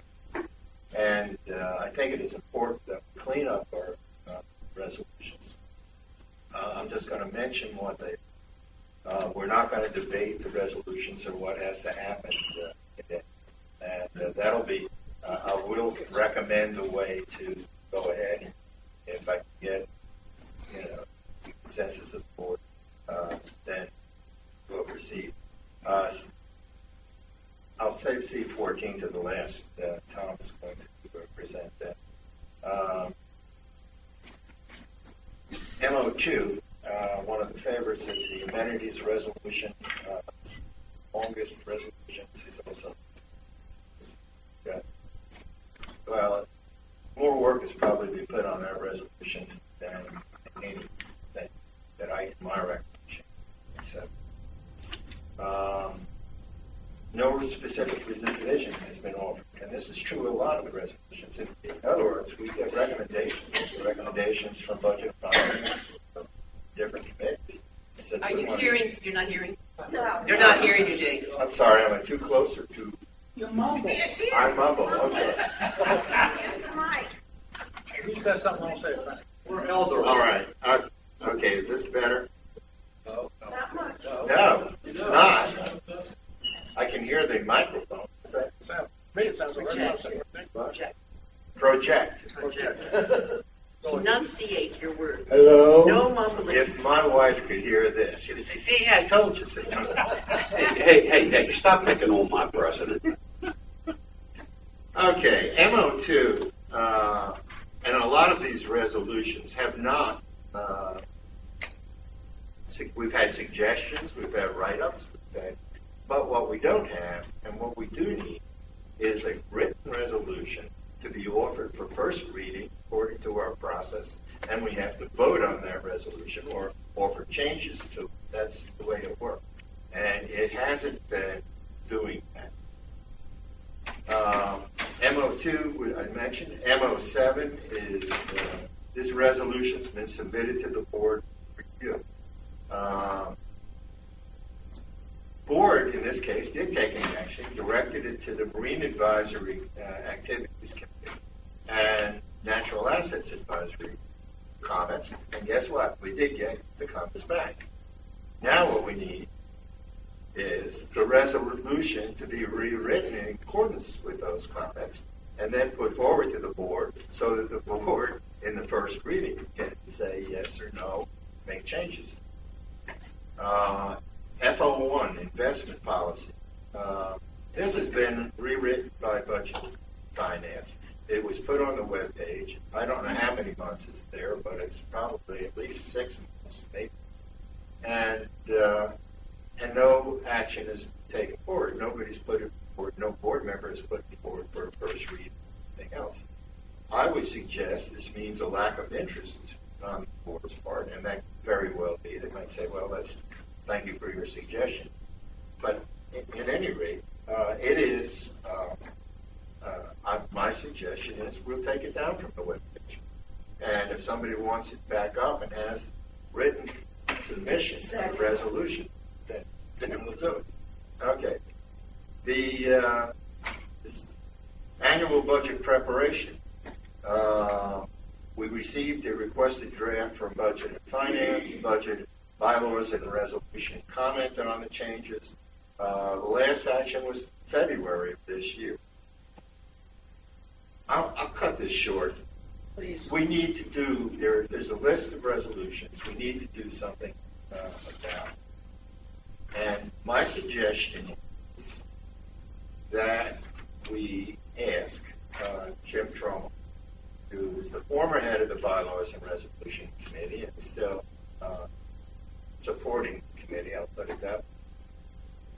basically rewrite, or not in his own opinions, but based on the discussions, emails, suggestions we have, to rewrite the resolutions and get to the point where we can act on it. And does anybody on the board have a problem with that?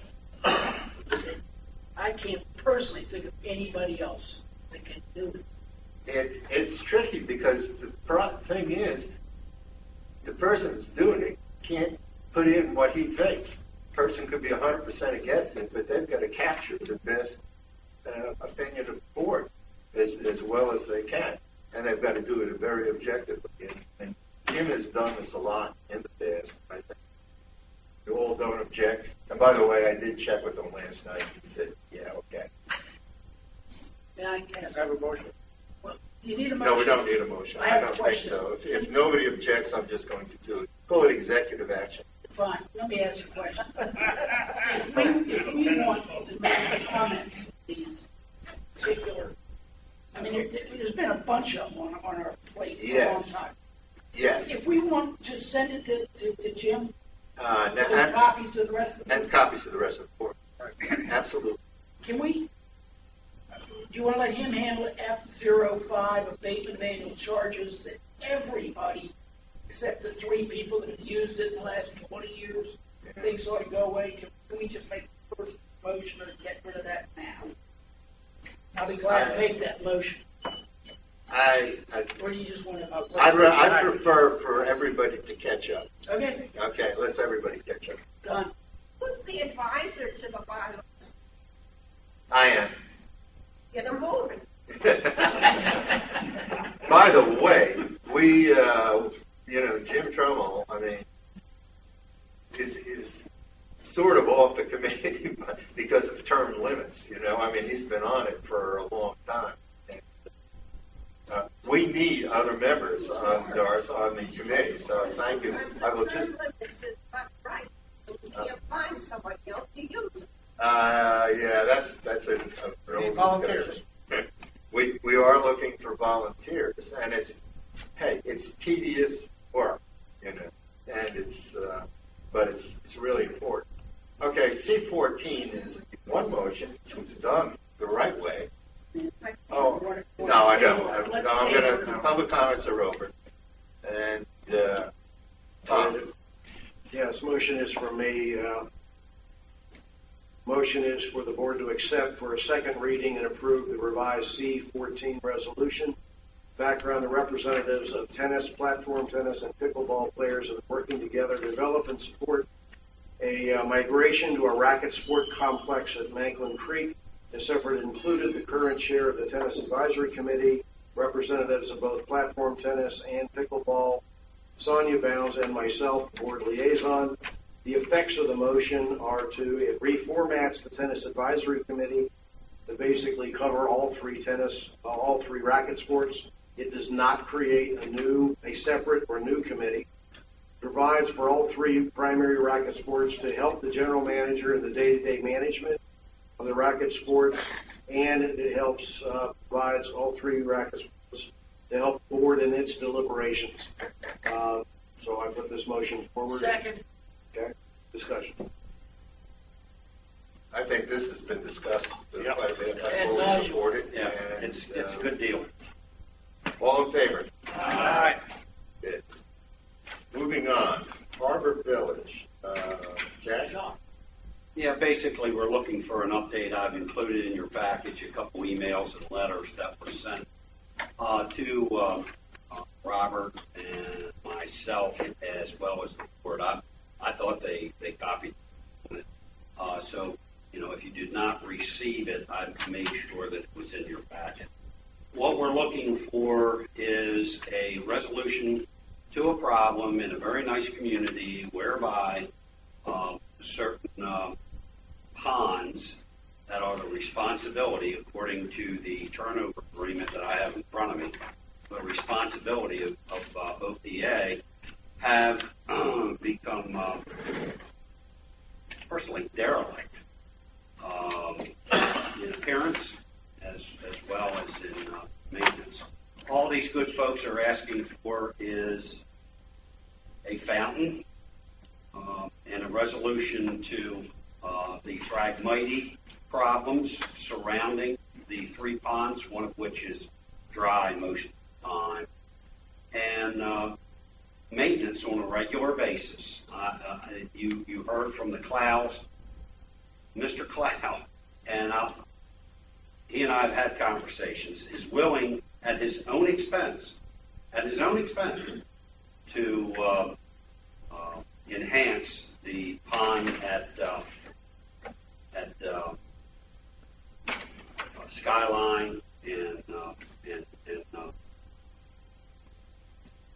Bosun. At the same time, what we're looking for from the general manager and from Bob is an update to determine what action is going to be taken, if any, what is required of Harbor Village, if any, and to get this situation rectified. That's what we're looking for. You're not looking for that right now, but we are looking for it in the near future. I would hope that Bob would have a comment on this particular issue today. Can I ask a question? Yeah. Was there an existing fountain? Yes.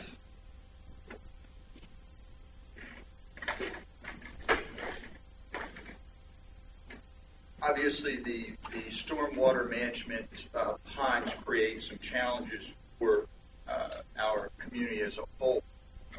What I'm going to I give a comment and then as a quick follow-up. First, the comment is this particular pond that had the fountain in it previously. Challenge is the fountain consistently broke down because the pond is not deep enough for that type of fountain. It kept clogging with water because it's a stormwater holding pond. It's not meant to be an aesthetic pond. So with that, unlike Northgate, unlike Border Links, which is kind of tough, it's right across the street, but it's the depth of that allows for a fountain aerator to run effectively without having constant problems with it because you have enough depth to draw the water. I wasn't aware until Mr. and Ms. Clow brought up about the dead tree and the other things, so I'll talk with them after the meeting. But the challenge is, especially when you have a dry season, the depth of the pond continues to drop because, again, it's stormwater holding. The intent is to hold water when we have a rain event. We have spoken to county employees about the issue who are in charge of that type of thing. Digging the pond deeper is not an option, which is what we would need to do to turn it more into an aesthetic, more into deeper water, so we run a fountain, those type of things. So it does create a challenge. We are going to, as far as cleanup, Phragmites, those type of things, we need to maintain those. So I wasn't familiar with the tree and the wood and the pond, so I'll definitely follow up on those. As to the fountain, it's a bit of a challenge. I did speak with Eddie at Public Works. Stormwater holding ponds aren't required to have any elements, i.e. bubbler or fountains to run, to move the water. They're holding ponds. So it's something we're just going to have to kind of figure out. I know Mr. and Ms. Clow and I know some others in that community have expressed interest in purchasing one, offering to offset the cost. We have done that in other areas where our team, our Public Works team, will actually go out and help install, help replace, those type of things for bubblers or fountains, but we don't actually incur the cost of the fountain because it's something that particular area wants. So we'll just have to take a closer look at. Let me say this, Bob. We accept that responsibility as far as the cost is concerned, and we'll figure it out. Okay, that's all we want is a resolution to a problem. That's all we're looking for. Thank you so much. Thank you. I'd like to have a little more clarification as to what the issue is, because what I just heard you tell me is that this pond is a runoff holding pond, which by design then empties out. It's not a pond that stays a pond. No, that's wrong. Now, I'm just trying to understand what we're talking about. Is that correct? Did I hear that correctly? No, no. Wait a minute. I live there, Tom. So tell me what it is. I live there. Okay, I live with it every day. Okay, thank you. I'm just trying to get the issue. Okay, let's not make an issue out of it. The man has resolved the situation, and now we need clarification. Sure enough. Clarification is that there are 2 holding retention ponds on that within that particular footprint or community. One is a dry pond. Two are retention holding ponds. They're wet all the time. What has happened is pond number 2 at Bosun and Skyline has been inundated by Phragmites, which, as you know, draws moisture. Exactly, and it is turned into a mud hole, and it's unsightly. The third one, Phragmites, is beginning to inundate that particular pond, which is going to have the same effect. And that's the other reason we're looking for some sort of solution in terms of a bubbler or fountain or what have you. Okay, good. I just trying to make understood because there was no motion as to what we were. Okay. Clean that pitch. Yeah. Clean it up. Okay. Okay. We're here. Marty. No. Board orientation. Well, me, I'm next. Right? Oh, yes. Yeah, just an update on the board orientation. The last meeting we had, it was indicated, you hear me, Mark? The last meeting we had was indicated we were probably going to do a board orientation on October 1st and 2nd. Bob was going to plan all that. Lots of goodies, dancing girls. No, that's the dancing men too. Anyway, we're supposed to have that, and I'm just asking Bob for an update on that to see. Yeah, no, I appreciate it. Didn't know we had any dancing participants, but I can make it happen if you so desire. We are moving forward with October 1st and 2nd, trying to finalize. Basically, it's 8:30 to 4 each of those 2 days. The first day is going to focus, not unlike last year. The first day will focus on our governing documents, the organization as a whole, as well as some board and management training elements that we're applying this year. The second day will be an overview of financials, annual audit statement. That day will wrap up at lunchtime, and then we'll do a tour of all the facilities where we take the board members and we kind of walk in and around and in the basement and in the back end, areas that you don't normally see during day-to-day, so you have an idea of where we are and what's going on. Thank you. Yes, sir. Where's our meeting here? Oh, I'm sorry. The question, no, the meeting's going to be at the Beach Club in Ocean Beach Club. City. Thanks for the question. Second floor at the Beach Club. We're doing off-site, but anybody argue with me, it's our site, so. I know, you notice I look that way, okay. It's our money-making site. That's right.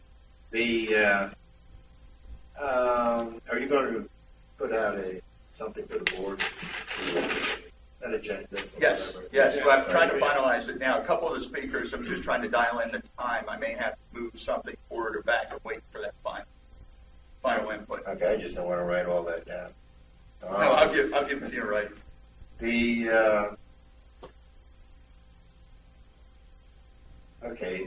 Next is Tom. Yeah, the sandpiper. Okay. Yeah, we had as the folks know, we've had ongoing discussions face-to-face starting in June. It took us quite a while to get Sandpiper to the table, but they are there now, and we've had some very good motion movement, especially the meeting we had 48 hours ago. It was a lot of advancement was made in that meeting towards resolving any of the issues that may exist, and they do. I think there was an accommodation on both sides as we move forward. So the general news is, and you don't announce in public the contract negotiations of detail, but I can tell you that there was, I think, some rather extensive forward movement towards getting any issues resolved between the two organizations, and we will continue those discussions. We owe them some answers, they owe us some answers at this point, but clearly the communication has now been established and is happening, and will continue until we get this resolved. I just add a note to that the 4 board members who were not on this task force had a short written report on the meeting, and they were satisfied to the fact that we don't have to go back into closed session. Okay. Now, Marty, No, election results. Status of elections. You want that or not? I'm sorry. That's not on there. That we need to That's get not to. on mine, but we did. Yeah, let me say that we received a very fine report. Bill went for the elections committee, and that report will be made available on the webpage. Already there. And it's already there. We're moving along. And, Pat still won. Yeah. Nothing changed there. But it was, I think there are a number of issues which the Elections Committee brought up, and I think a few perhaps that they didn't. And move forward. Certainly before we get into the next election cycle, I think we have to form a small group and address those and see what we can do about it. You're never going to let me get to the non-lethal control of a case. Now we're here. Am I here? Yes. Okay, Marty. I move that the Board of Directors and our management support and encourage the valuable efforts currently underway by the Environmental and Natural Asset Advisory in conjunction with, I wrote initials, I don't know what they mean, MCBP. Coastal Bays. Thank you. And our Ocean Pines Public Works Department to improve the water quality of our pond. The first and most important steps are outlined in the attached non-lethal control measures for non-migratory Canada geese and ocean pines by volunteer Tom List. The motion approves three-pronged approach. One, create a no-mow area and install appropriate landscaping around the north gate and memorial ponds to help discourage geese frequenting ponds. Installing monofilament lines to block easy access to the birds. The estimated cost of this endeavor is $1,800. Step 2, enter into an agreement with the Department of Agriculture to treat, move, or destroy Canadian goose nests to help control the resident population. Estimated cost of this will be in the neighborhood of $3,400, which would also be included in the 2015-2016 budget for implementation next spring. 3, apply product blight control. Approximately 2 acres near the memorial to test its effectiveness. The cost of this product, if applied by Public Works, should be less than $500. The total cost for these 3 actions are estimated to be $6,500. I'll second the motion for discussion. Is there any discussion? Yeah, the one thing that I thought was important, and I know there are some in this audience who will agree with me, we really have no control over these birds. They're migratory, even though they're non-migratory. They're domestics. They're domestic Canadian geese.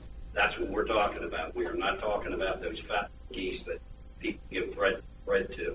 We're talking about the non-migratory domestic Canadian geese. They are controlled by the United States Department of Agriculture, Animal and Plant Health and Inspection Service, and Wildlife Services. And I have documentation that was provided in Marty's original circulation within the email system. It looks like an agreement with Bob Thompson's name as general manager signing it, and USDA APHIS Wildlife Services signed by Kevin Sullivan. That says to me we're in partnership with the federal agencies in order to control this problem from a health point of view. And I think that's a good step in progress. It's, we can't do certain things to migratory birds without being handcuffed, as you mentioned. I mean, they're protected. And these guys know how to find the eggs. They do something to the eggs. Well,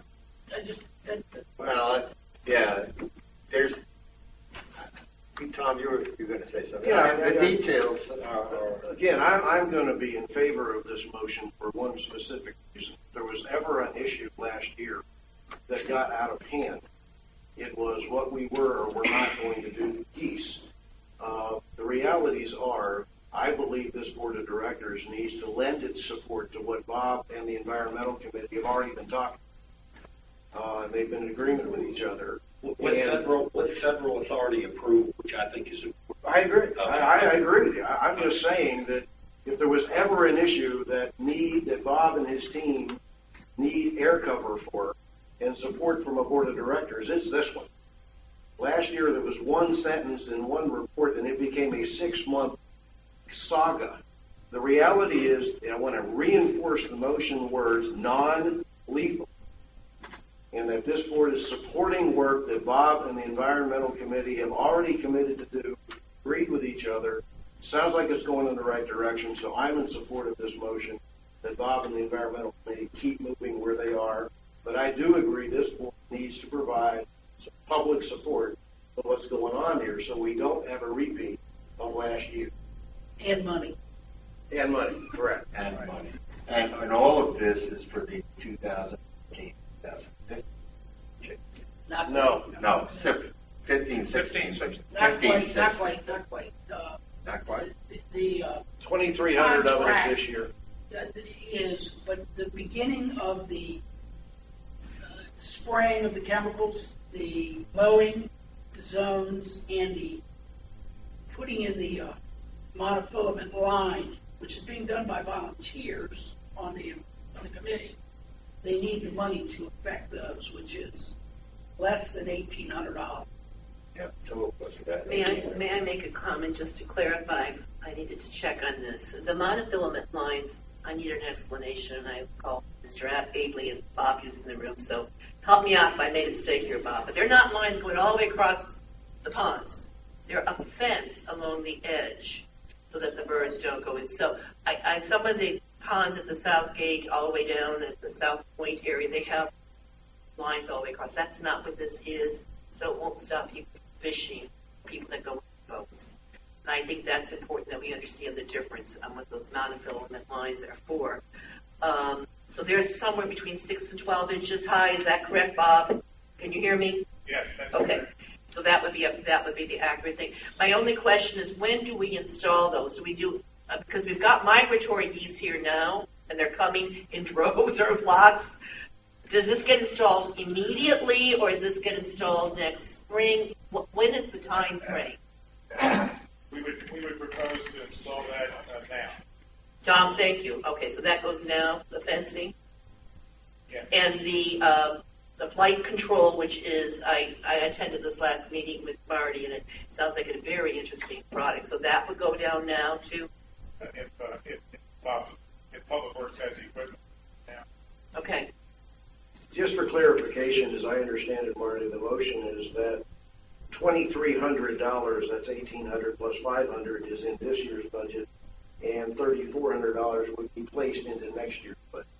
Correct. Correct. And there is, this is a reoccurring expense. Yeah. Every year.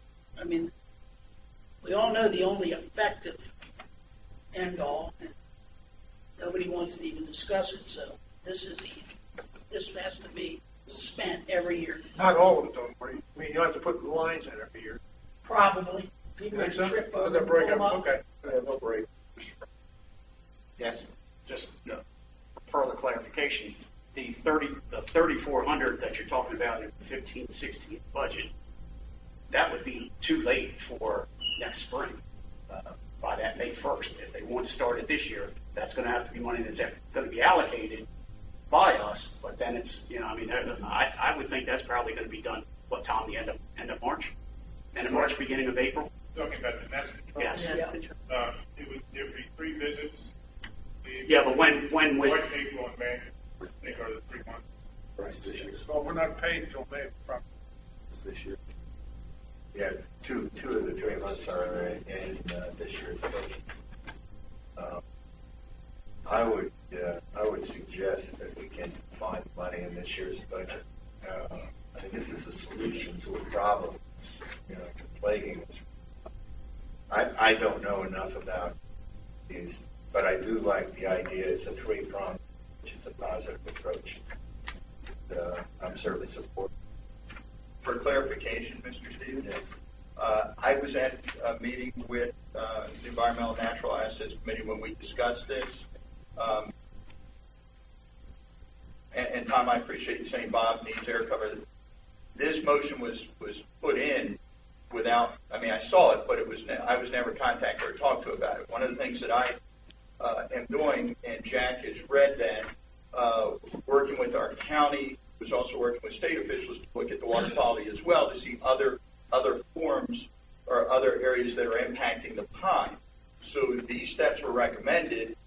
My understanding following that meeting with Bob Abley and Tom List was that they were going to give me some time to talk to Public Works, talk about the mowing strategy, talk about the application of materials, and then this would be something that would happen after the first of the year, to including either oiling or aidling of the eggs and those type of things. So this actually is being put in. I just want to be clear. We were trying to do some steps on our end to include county work, and Jack, I appreciate you pointing that out from the federal side, because we are, from the staff side, trying to look at all of the options before we say this is exactly what we're doing. Not that I disagree, but we're trying to put it in line with anything else that needs to be done to improve the water quality for the ponds before the spring. So just to clarify. All right, just to clarify for me, Bob, you're not suggesting that we're continuing to look at other options other than these, or are you talking about the other kinds of work that should be done in conjunction? I don't. No, some current concerns we have is monofilament line around the pond, tripping hazard, kids use the ponds. And I'm not saying it's a bad idea, but these are things we were looking into to figure out concerns about. Also, the other issue you have, type of plantings that go around the ponds to discourage the flight. The third part is how deep or how high the grasses need to be on the line or the outside border of the pond to prevent it. If I'm not mistaken, it's about 18 inches, and Tom or Bob would know better. So now you're looking at 18 inches of vegetation around the pond. All those things have an impact. It impacts our mowing strategy. It impacts the application of this additional chemical. We wanted to make sure we understood it all, press forward. And I thought that's what we had agreed to, but maybe I misunderstood when I walked out of the meeting, because this is being put in I wasn't aware of until I saw it. When was the When was the last meeting, Matt? August, Bob, Tom? Yeah, it was the last one. Yeah. The last meeting, you guys said, right? No. No mow width. I'm sorry? No mow width. 20 feet. 20 feet. So you have an 18 inches for 20 feet back from the pond that basically grows to the 18-inch level. Again, it's reducing the flight, discouraging flight. So we had not, from the staff side, 100% said, yes, we know we can do this, it's going to work. Again, it was something that I thought we all had agreed to. Give me 30 to 60 days to walk through it with the staff to see how we work together on this. I'm not saying we don't do it, and if the board wants it done, we'll tackle it. But I wasn't aware this was coming until I saw it in motion. Yep. It's going to have some impact. There's no question about it. But it's not going to have the impact of that pond being posted unsafe, no swimming, no fishing. And we were there last year. And we're there because the nutrients, for the most part, and I'm getting this from the scientists that were at the last meeting of the environmental committee, we're getting that from the nutrients coming from the goose poop. Now, it's a problem we have to resolve. We don't need to think it anymore. We've got a room full of real experts on the subject. I mean, and I say that without any pure contradiction. Tom Liz, Bob Abley, these people know this stuff. And the people that were in that meeting the other day, Bob, who was it? Can you name some of the... Kathy Wozniak, Department of Natural Resources, and from the county you had Bob Mitchell. Bob Mitchell from the county. Yeah. And you had Dave Laser. Dave Laser. The birder. Was it Dave Laser? Dave Wilson. Dave Wilson. Yes. And Dave, as far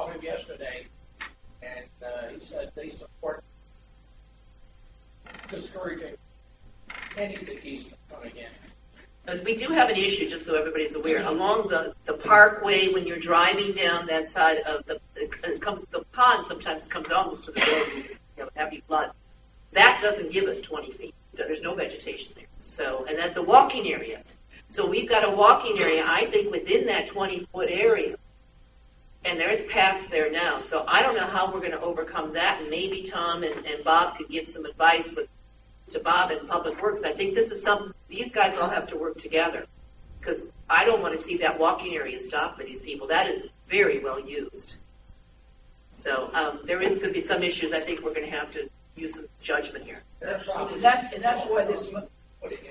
I'm sorry, Bob. Probably some small shrubs in that area. But you're not going to have 20 feet. There isn't 20 don't feet. have 20 feet. No. Shrubs, help.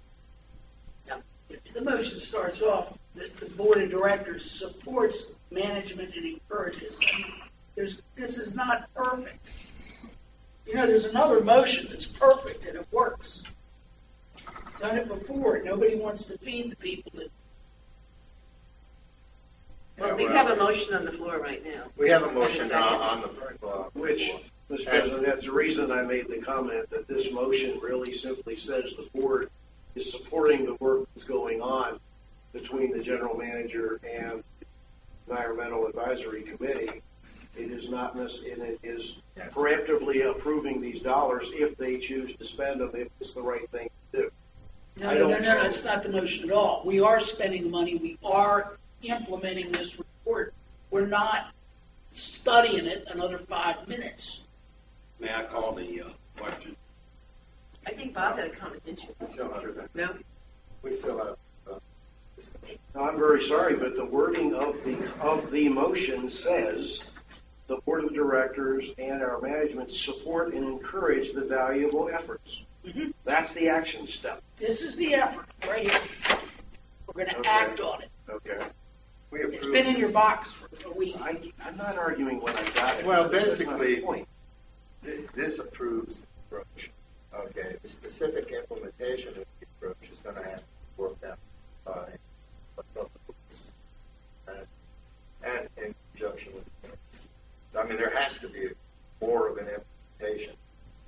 And that's what we were working on. This directs me to do it, and which I will do. If the motion passes, we're just going to go do it. I'm okay with that, but I just want to make sure we clarify.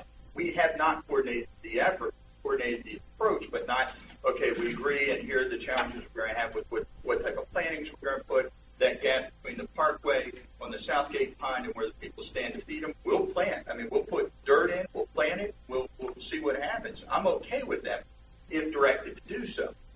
I'm just saying this was not a coordinated. Yeah, you can come back. I mean, the first thing you're going to have to do is plan out the specific implementation. I would assume so. Yeah. That's not what Marty said.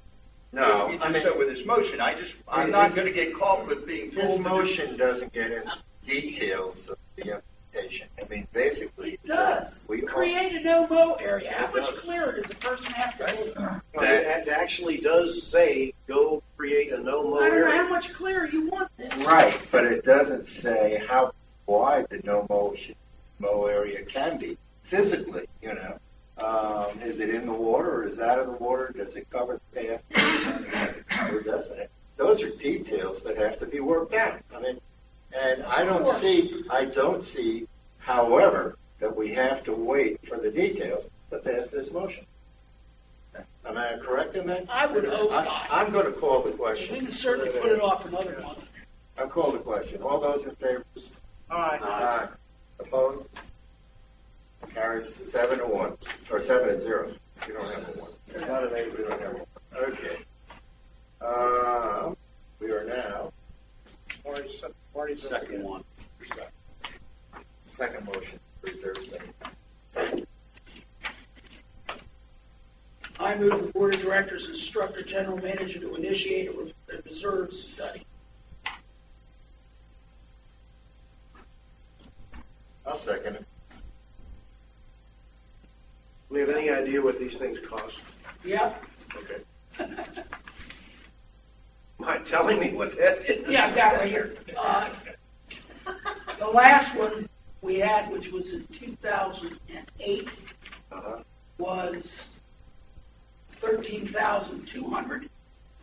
And we had one in 2002 that was around 11. I talked to the contractor that did the last two, making it clear to him that I wasn't giving him any business. And I wouldn't have called him except for my email to management was never answered, asking for what we spent. And he thought that we could do this for less than $15,000. In the discussion, I think I gave all of you access to about 5 different appropriate websites. Virginia law, that's just one state. There's probably now more than 15 states that require this by law, and Maryland actually had it in legislation a couple years ago. It didn't pass. Our primary job, discussion here is to maintain the association's assets. Our reserves account for 40% of the annual budget, which, by the way, is much higher than most condominium and/or homeowner associations. I've quoted Benny Cass. Anybody in the business knows that he's probably the most respected law firm on condominium homeowner associations in the world. And he's a member of the Washington, D.C. Housing Council. He says in the Washington Post, every community association should obtain at least once every 5 years. We're a member of the Community Association, Inc., which is the association that oversees homeowner associations, condominiums. They recommend it every 5 years. The last reserve study for Ocean Pines was 6 years ago, 2008. May I ask a question? Sure. Is this a budgeted item? No. Marty, you are submitting something that's not a budgeted item. Okay. I think we can put it in. I'm assuming that's what the question is about. Next year. Are you talking about doing this for next year's budget, Marty? I would do it personally as soon as possible. You have to wait for a budget, budget. Yeah, I'll only vote for it in next year's budget. I mean, by the way, I come from a place when I first moved over from the park to Ocean Pine. One of the first questions is, well, okay, we have to do a study with that. And it was surprising because that's the first thing we did in the park. We had it updated every 2 years. Now, the park's a heck of a lot smaller, and you spend less money than you do here. And you get tighter results, if I can say obviously, as a result. But still, I believe it's an invaluable part of what an association has to do to govern itself. Definitely. However, I'm not going to approve something that's not this year's budget. I think, by the way, it's not like anything is going to fall down if we don't wait for it. Mr. President, I would make a motion to change an amendment to the motion. That amendment would be to, after the word manager 2, insert the words include in the 2015-16 budget to initiate a reserve study. So I'm inserting the word include in the 2015-16 budget, the word to, so the motion would read, I move that the Board of Directors instruct our General Manager to include in the 2015-16 budget to initiate a reserve study. That's my motion. Do I have a second? I will second that. I'll second. Need to call the question on that amendment. And I'll call the question on the amendment. Favor? Opposed? Nobody. Nobody. Okay, I'll call the question on the main motion. Should I read it again? Vote 7-0 on the 7-0 on the amendment. On the amendment. Now, And- but the amendment had to be accepted by the second. Yes, Then the amendment now, or the motion now reads, I move that the Board of Directors instruct our General Manager to include in the 2015-2016 budget to initiate a reserve study. That's what you said, right? yes, it is.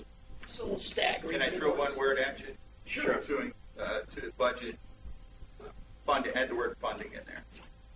not to initiate. You want me to include the funding to initiate this stuff? In the budget funding Yeah, is yeah. Need funding. Funding Yes. to initiate. I got it. I got We'll it. put it in. budget But funding. you're right, that's what was missing.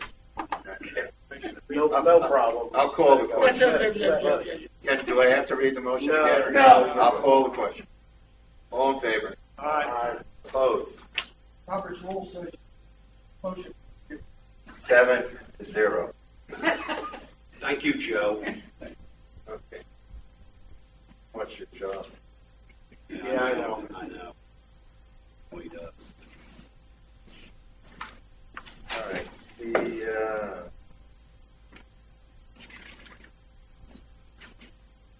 I had a item on the agenda, revision of bulkhead waterhead waste reserve. It's a reporting format, Mr. President. It's a request for guidance from the Budget and Finance Committee. There is a prominent member of that committee here present in the audience that be glad to speak to this particular issue. But basically, if you look at the documentation that is included with your package, you will see that it is merely an explanation and a breakdown of bulkhead funding by various categories, separating it into public and non-public, meaning privately owned bulkheads, those along the canals, and publicly owned bulkheads, which I would call open space, like Pintail Park is a good example. And it was voted on by this particular committee, majority in favor of changing the reporting format to break out bulkhead reserve in those two into those two separate categories. Any further elaboration on that, Gene?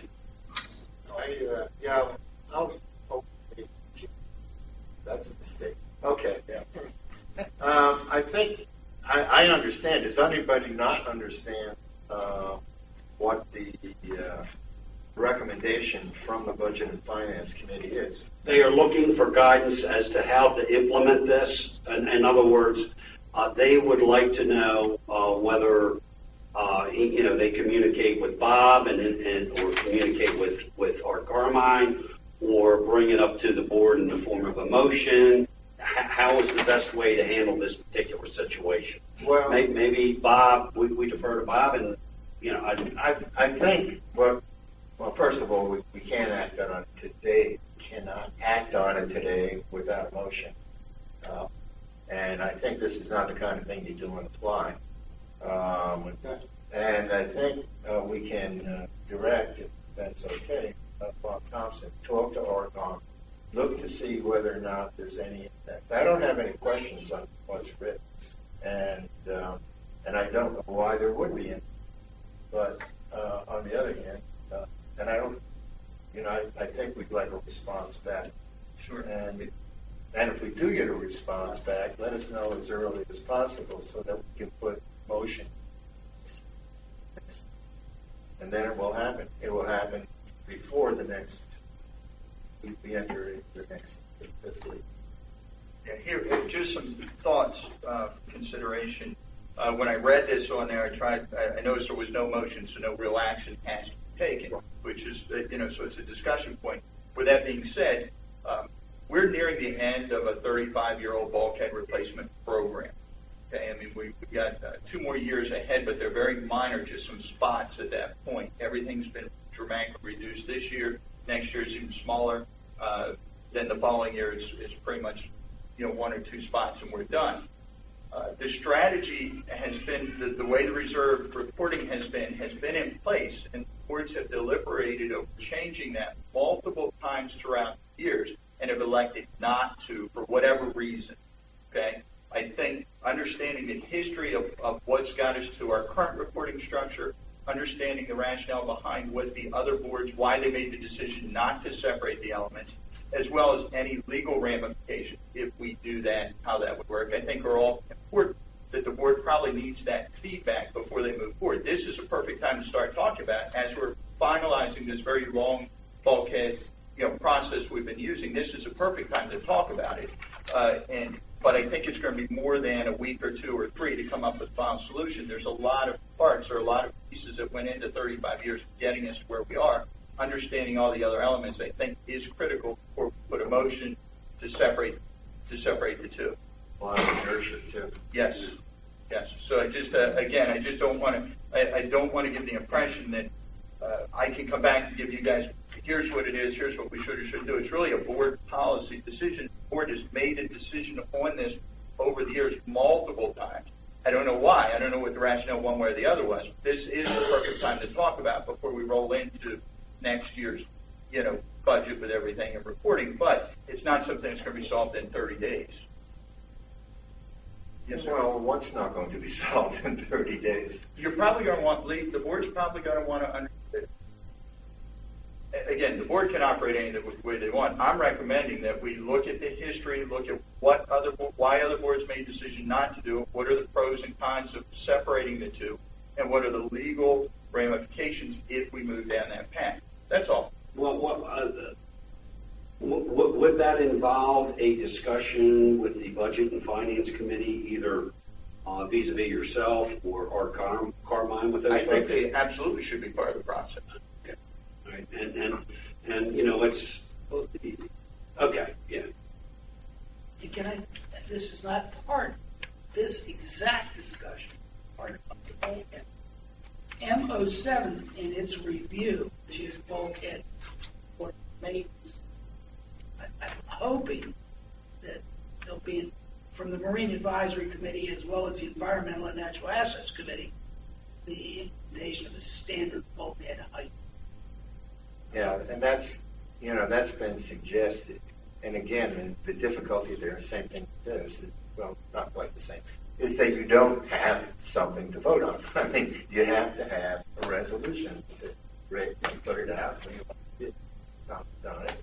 First reading, second reading, getting the input. At any rate, that's, and I believe we all know that that's what Jim Chung will do. In this one, though, I am, I don't know what the complications are. I guess I would be looking for, certainly in the next general manager's report, ideally, I would be looking for basically counter arguments against this. I mean, what are the cons of proceeding like this? And I don't know that history may have some bearing on it, but I mean, right, it's going to be done right now. So I don't, the reasons we shouldn't or can't, whatever. So I don't see why we can't have that at our next meeting. I mean, Art Carmine, he's been listening to this for a long time. As a matter of fact, if he were here, I'd expect him to just kind of spit it out and tell us. But not that we still wouldn't want to see it written, so that we can go back to it. So at any rate, I would like Bob, without objection, take that as an action to provide an input as part of your general manager report. That is the whole purpose of introducing it this way, Mr. President. What you just did. Bingo. All right. Pat, would you get a little A next to that? I have an A on that one. I hope you've got a little bunch of A's. A big A. I don't have a little A. It's a pending action. Pending action. All right. Let's the board presentation on October 18th. Thank you. I'm not going to say a lot. I will report out to the board and propose an agenda for that meeting. And I will just say right now that there are several major things that I think need to get a move on in this community. And we need to help the community, but it's not going to be easy to do. They're difficult items. One is the capital improvement plan. Bob and I had a short discussion about that. We'll have more discussions. But I think the board needs to basically take over and exercise its responsibility for developing a capital. And I think modus operandi is to get from the community, who are basically capable of producing these kinds of plans. and put that plan together in conjunction with general manager and the staff. It's not. And the reserve study. And That's what reserve studies well, do. you know, one of the things that makes the capital improvement plan, it has a lot of parts, and certainly the finances and the reserve study is a critical part. Right. So that will be the subject. I will put out an agenda. We'll put out talk.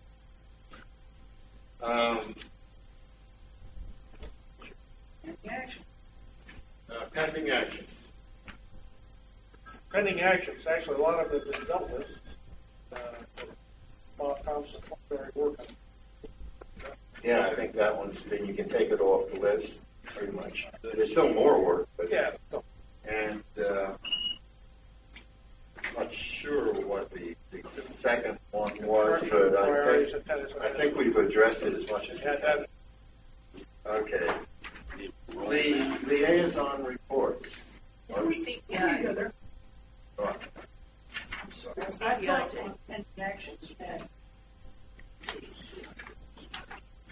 where are we on the RFPs for auditors? Yeah, that hasn't been brought up. I mean, It's brought up that it was going to be yes. done. I mean, So are we that's, going to not ever do it? no, put it as a pending action. What is that? What? The auditors. Auditors, RFP, And an attorney RFP. RFP. That would be brought to the board for further discussion, correct? Of course. Yeah. I think we had that at the two meetings ago, the auditors and the board. Right, but we Yeah, but haven't we could. gone anywhere. Basically, it's Bill Court working on it? it's really The RFP for the auditors.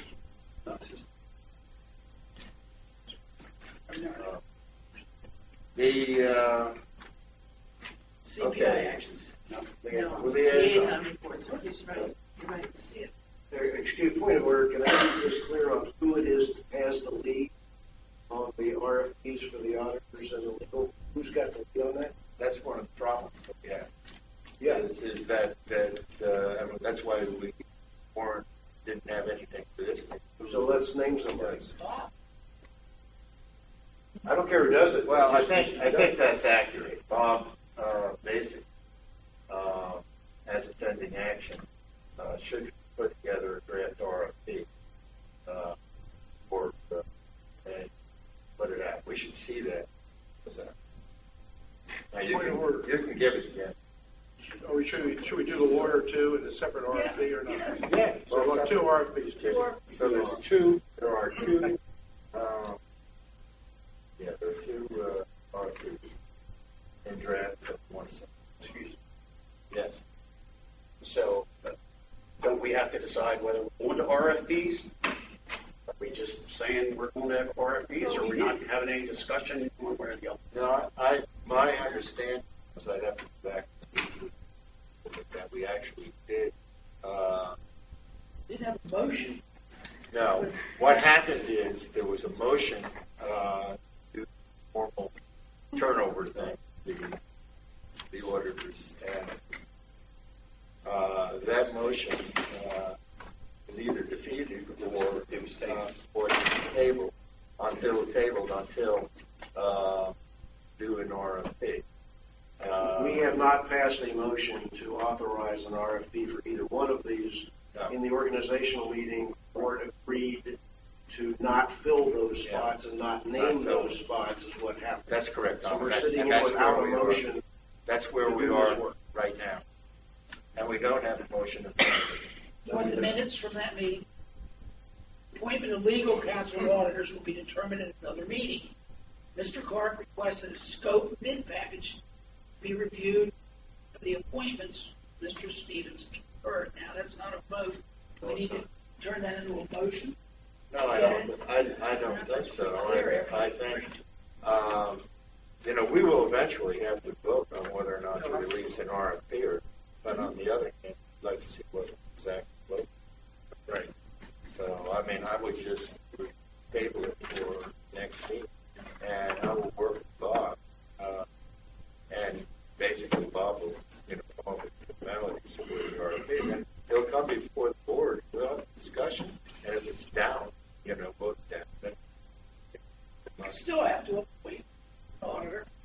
And we still, and presumably we would have a follow-up motion to that motion should it be defeated. Accept the order or accept the attorney. Right, and I just don't want, because particularly the auditor RFP is going to be extensive, it has to be extensive, covering a lot of areas, and I don't know why we want to do all that work before we say we're going to do an RFP. Well, Actually, we're supposed to do that every time we engage the auditor. I don't know how extensive it would have to be. The current agreement is 20 pages. Bill, there's 20 current, pages. there are standard RFPs. I understand that, but you're going to have to find somebody that's familiar with a golf course, fertilization, familiar with a restaurant, familiar with bars. But I mean, it's going to have to be a pretty extensive RFP. It's not just, hey, can you come look at our books? It's going to be pretty expensive and time consuming for somebody. The current letter of engagement is 2 pages long. And the one that goes back about 8 years is probably not 10 pages. So, I mean, I don't think it's all that different. Yeah, we do have some history, Bill, that we can, so I'm fairly confident we can get your comment. Yeah, I just think, and this is to respond to Pat's comment and the Bill's, the reality is if you're going to go out to an RFP, that has to be very thorough, it has to be very complete, because you have to have something to measure against when somebody responds to the RFP. It may turn into a 2-page agreement, but the assessment of a potential auditor is not something that can be done in an RFP that's 2 pages long. So, and there are draft samples of that out there, but as I understand where we are, is the board is asking Bob to create a draft RFP for our approval, and then we will have a motion to vote to go do that or not. Yes. Okay. If I may ask a question, to craft an RFP, I need to know what your desire is to include it in the RFP. To craft something, you need to know what you're asking for. I don't know what the board's intent of what you're asking for at this. Bob, I think you do know what our order does now. I mean, I hope you do, and that we would be able to. So we're going to ask, you want me to include in an RFP what our current auditor does and ask for an RFP that matches that? Yeah. Sorry. Sure. I would bet you CAI has a standard format. No, but I understand your question. We're looking for a steady state assessment. We're not going to ask for any more or any less of an auditor than what we have today. No. And this is not just the auditor, this is also legal. It's also so what legal. you're saying, so there's 2 separate issues here. That should, unless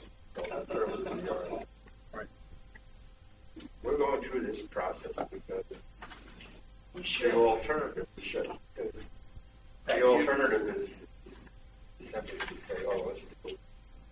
Anyway, we discussed that already. Let's move on, if we can. CPI actions club. Yeah. Oh, I'm sorry. Border liaison report. Yeah, the only thing that I have is the minutes from the last meeting of the county commissioner. There wasn't anything significantly that affected Ocean Pines other than a bid for a sludge blanket, whatever in heaven's name that is. So I'm just going to pass this. Bob. No, I give it to Michelle. Michelle. He gives it to Bob. She's in charge of sludge blankets. All right. Any other liaison reports? Yes, sir. Bill.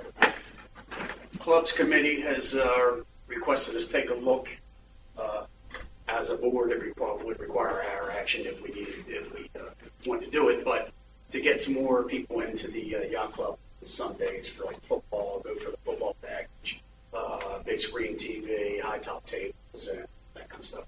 Just a suggestion from them as a way of increasing business on Sunday afternoon when it may not be quite as busy over there. So just put that down. Is it a motion? No, it's their suggestion. It hasn't been formed into motion. And I I'll see it go. Yeah, it is late in the season. That's one thing. I talked to Bob about this thing. It's late in the season, and I think we have enough uncertainties about the yacht club and exactly how it's going to work. And we introduce something this year at that time. We'll know more in a year, and we'll also have time to think about it. So just bringing it up Yeah. for a suggestion, and I wouldn't have put it into a motion because I believe it's a management prerogative. And it is a management prerogative. And also, I thank the club's committee for their suggestions. I have one thing on the comprehensive planning committee. Dave visited us today, 9 o'clock again yesterday. And what we're trying to do is to update the plan. Everybody says, what plan? Which I said. But Dave found a plan, so what we're doing is looking at it. It's fairly old, it's fairly outdated.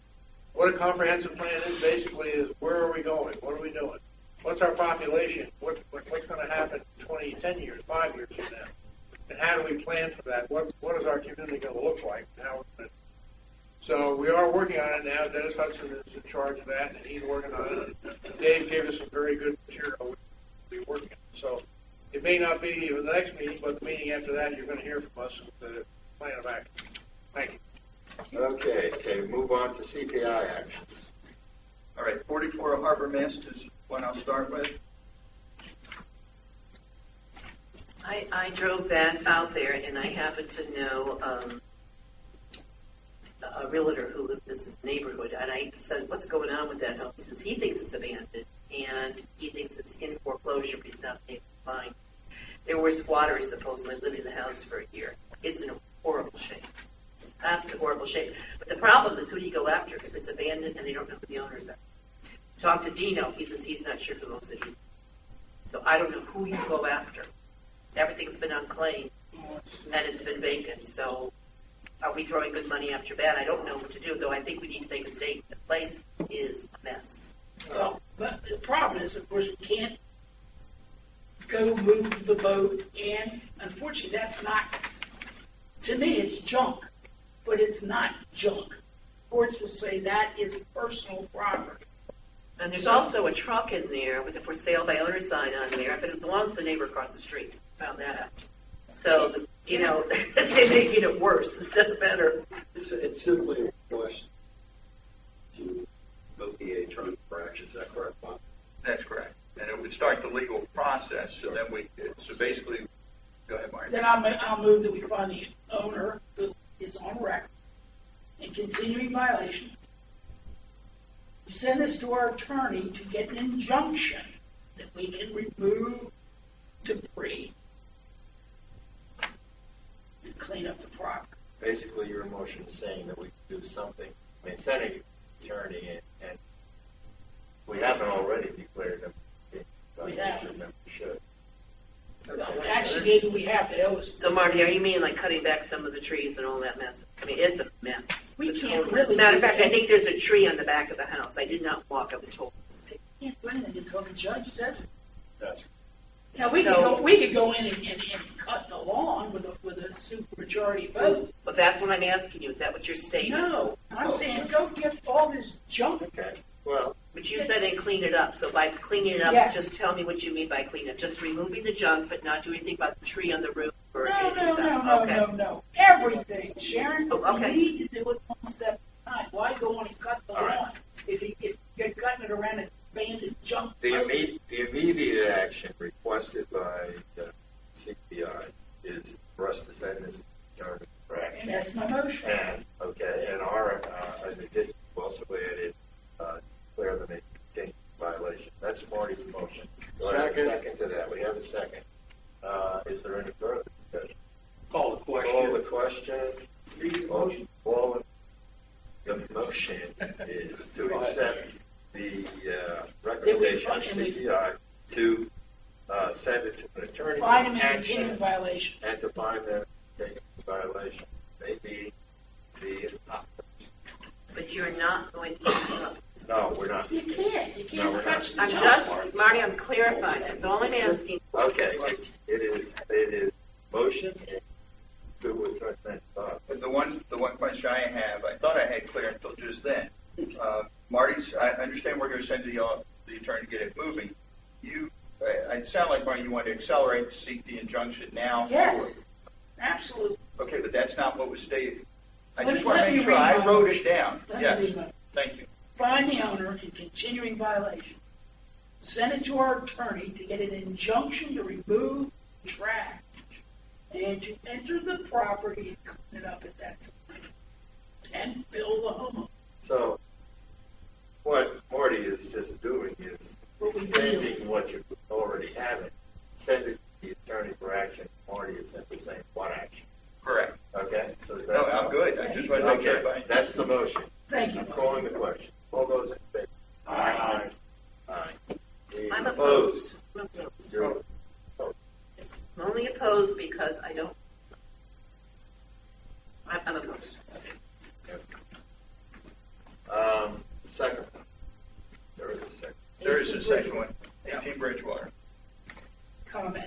I think that the recommendations of the state.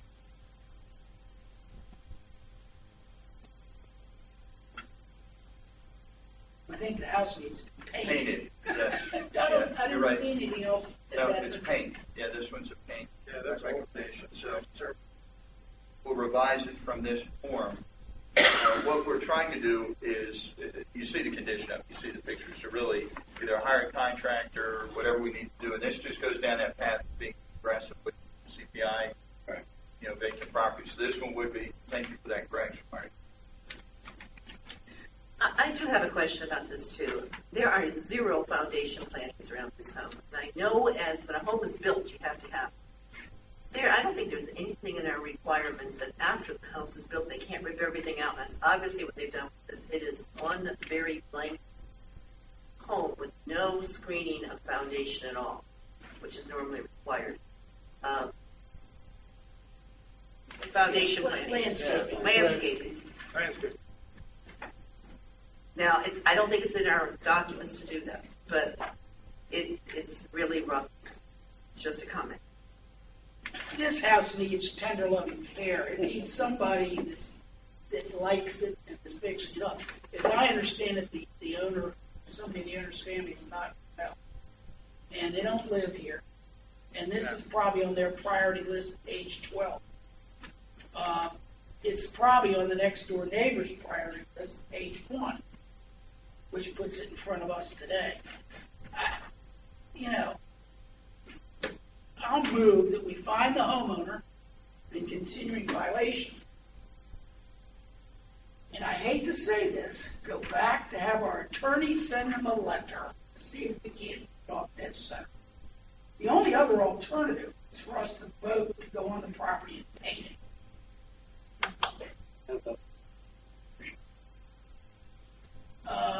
Period. Thus far, we haven't sent anything to the attorney. This is one that maybe a letter from Joe will help. Just a what? The only other, there's no other alternative. I mean, Right, but there's no injunction. So we're going to find a continuing violation and have our attorney send a letter requesting immediate action. Yes. Right. And I If know that doesn't cure it, then I'll come back and we'll do it. if I saw this again in a month, I'd say, let's go paint it. Yeah. Go. The guy's paying his dues. Well, Second. right. Read it. I move that we find the owner in continuing violation and send and have our attorney follow up with a letter Corrective action. demanding corrective action, or else. The old line in the sand. I have a second, right? Yes, you have a second. I'll call the question. All in favor? Aye. Opposed? Okay, I now have some points to the advisory. I'm going to read through there. And we have, All right. I can if I read them first. Okay, go ahead. And, okay, We have another one, too. You got that. Gary? I already have to, yeah, I have to. I I said, have to sign, but I signed it. I signed it. Steve Cohen to the Comprehensive. Comprehensive Plan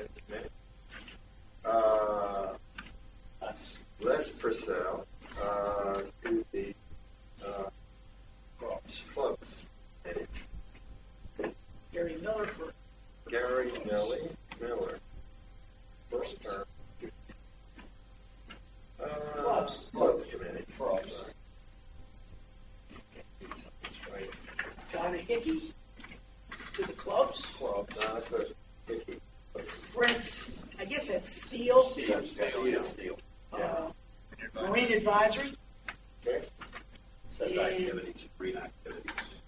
Terry Moore is to Recreation. Terry Moore, Parks and Rec. I move we accept them all. Second.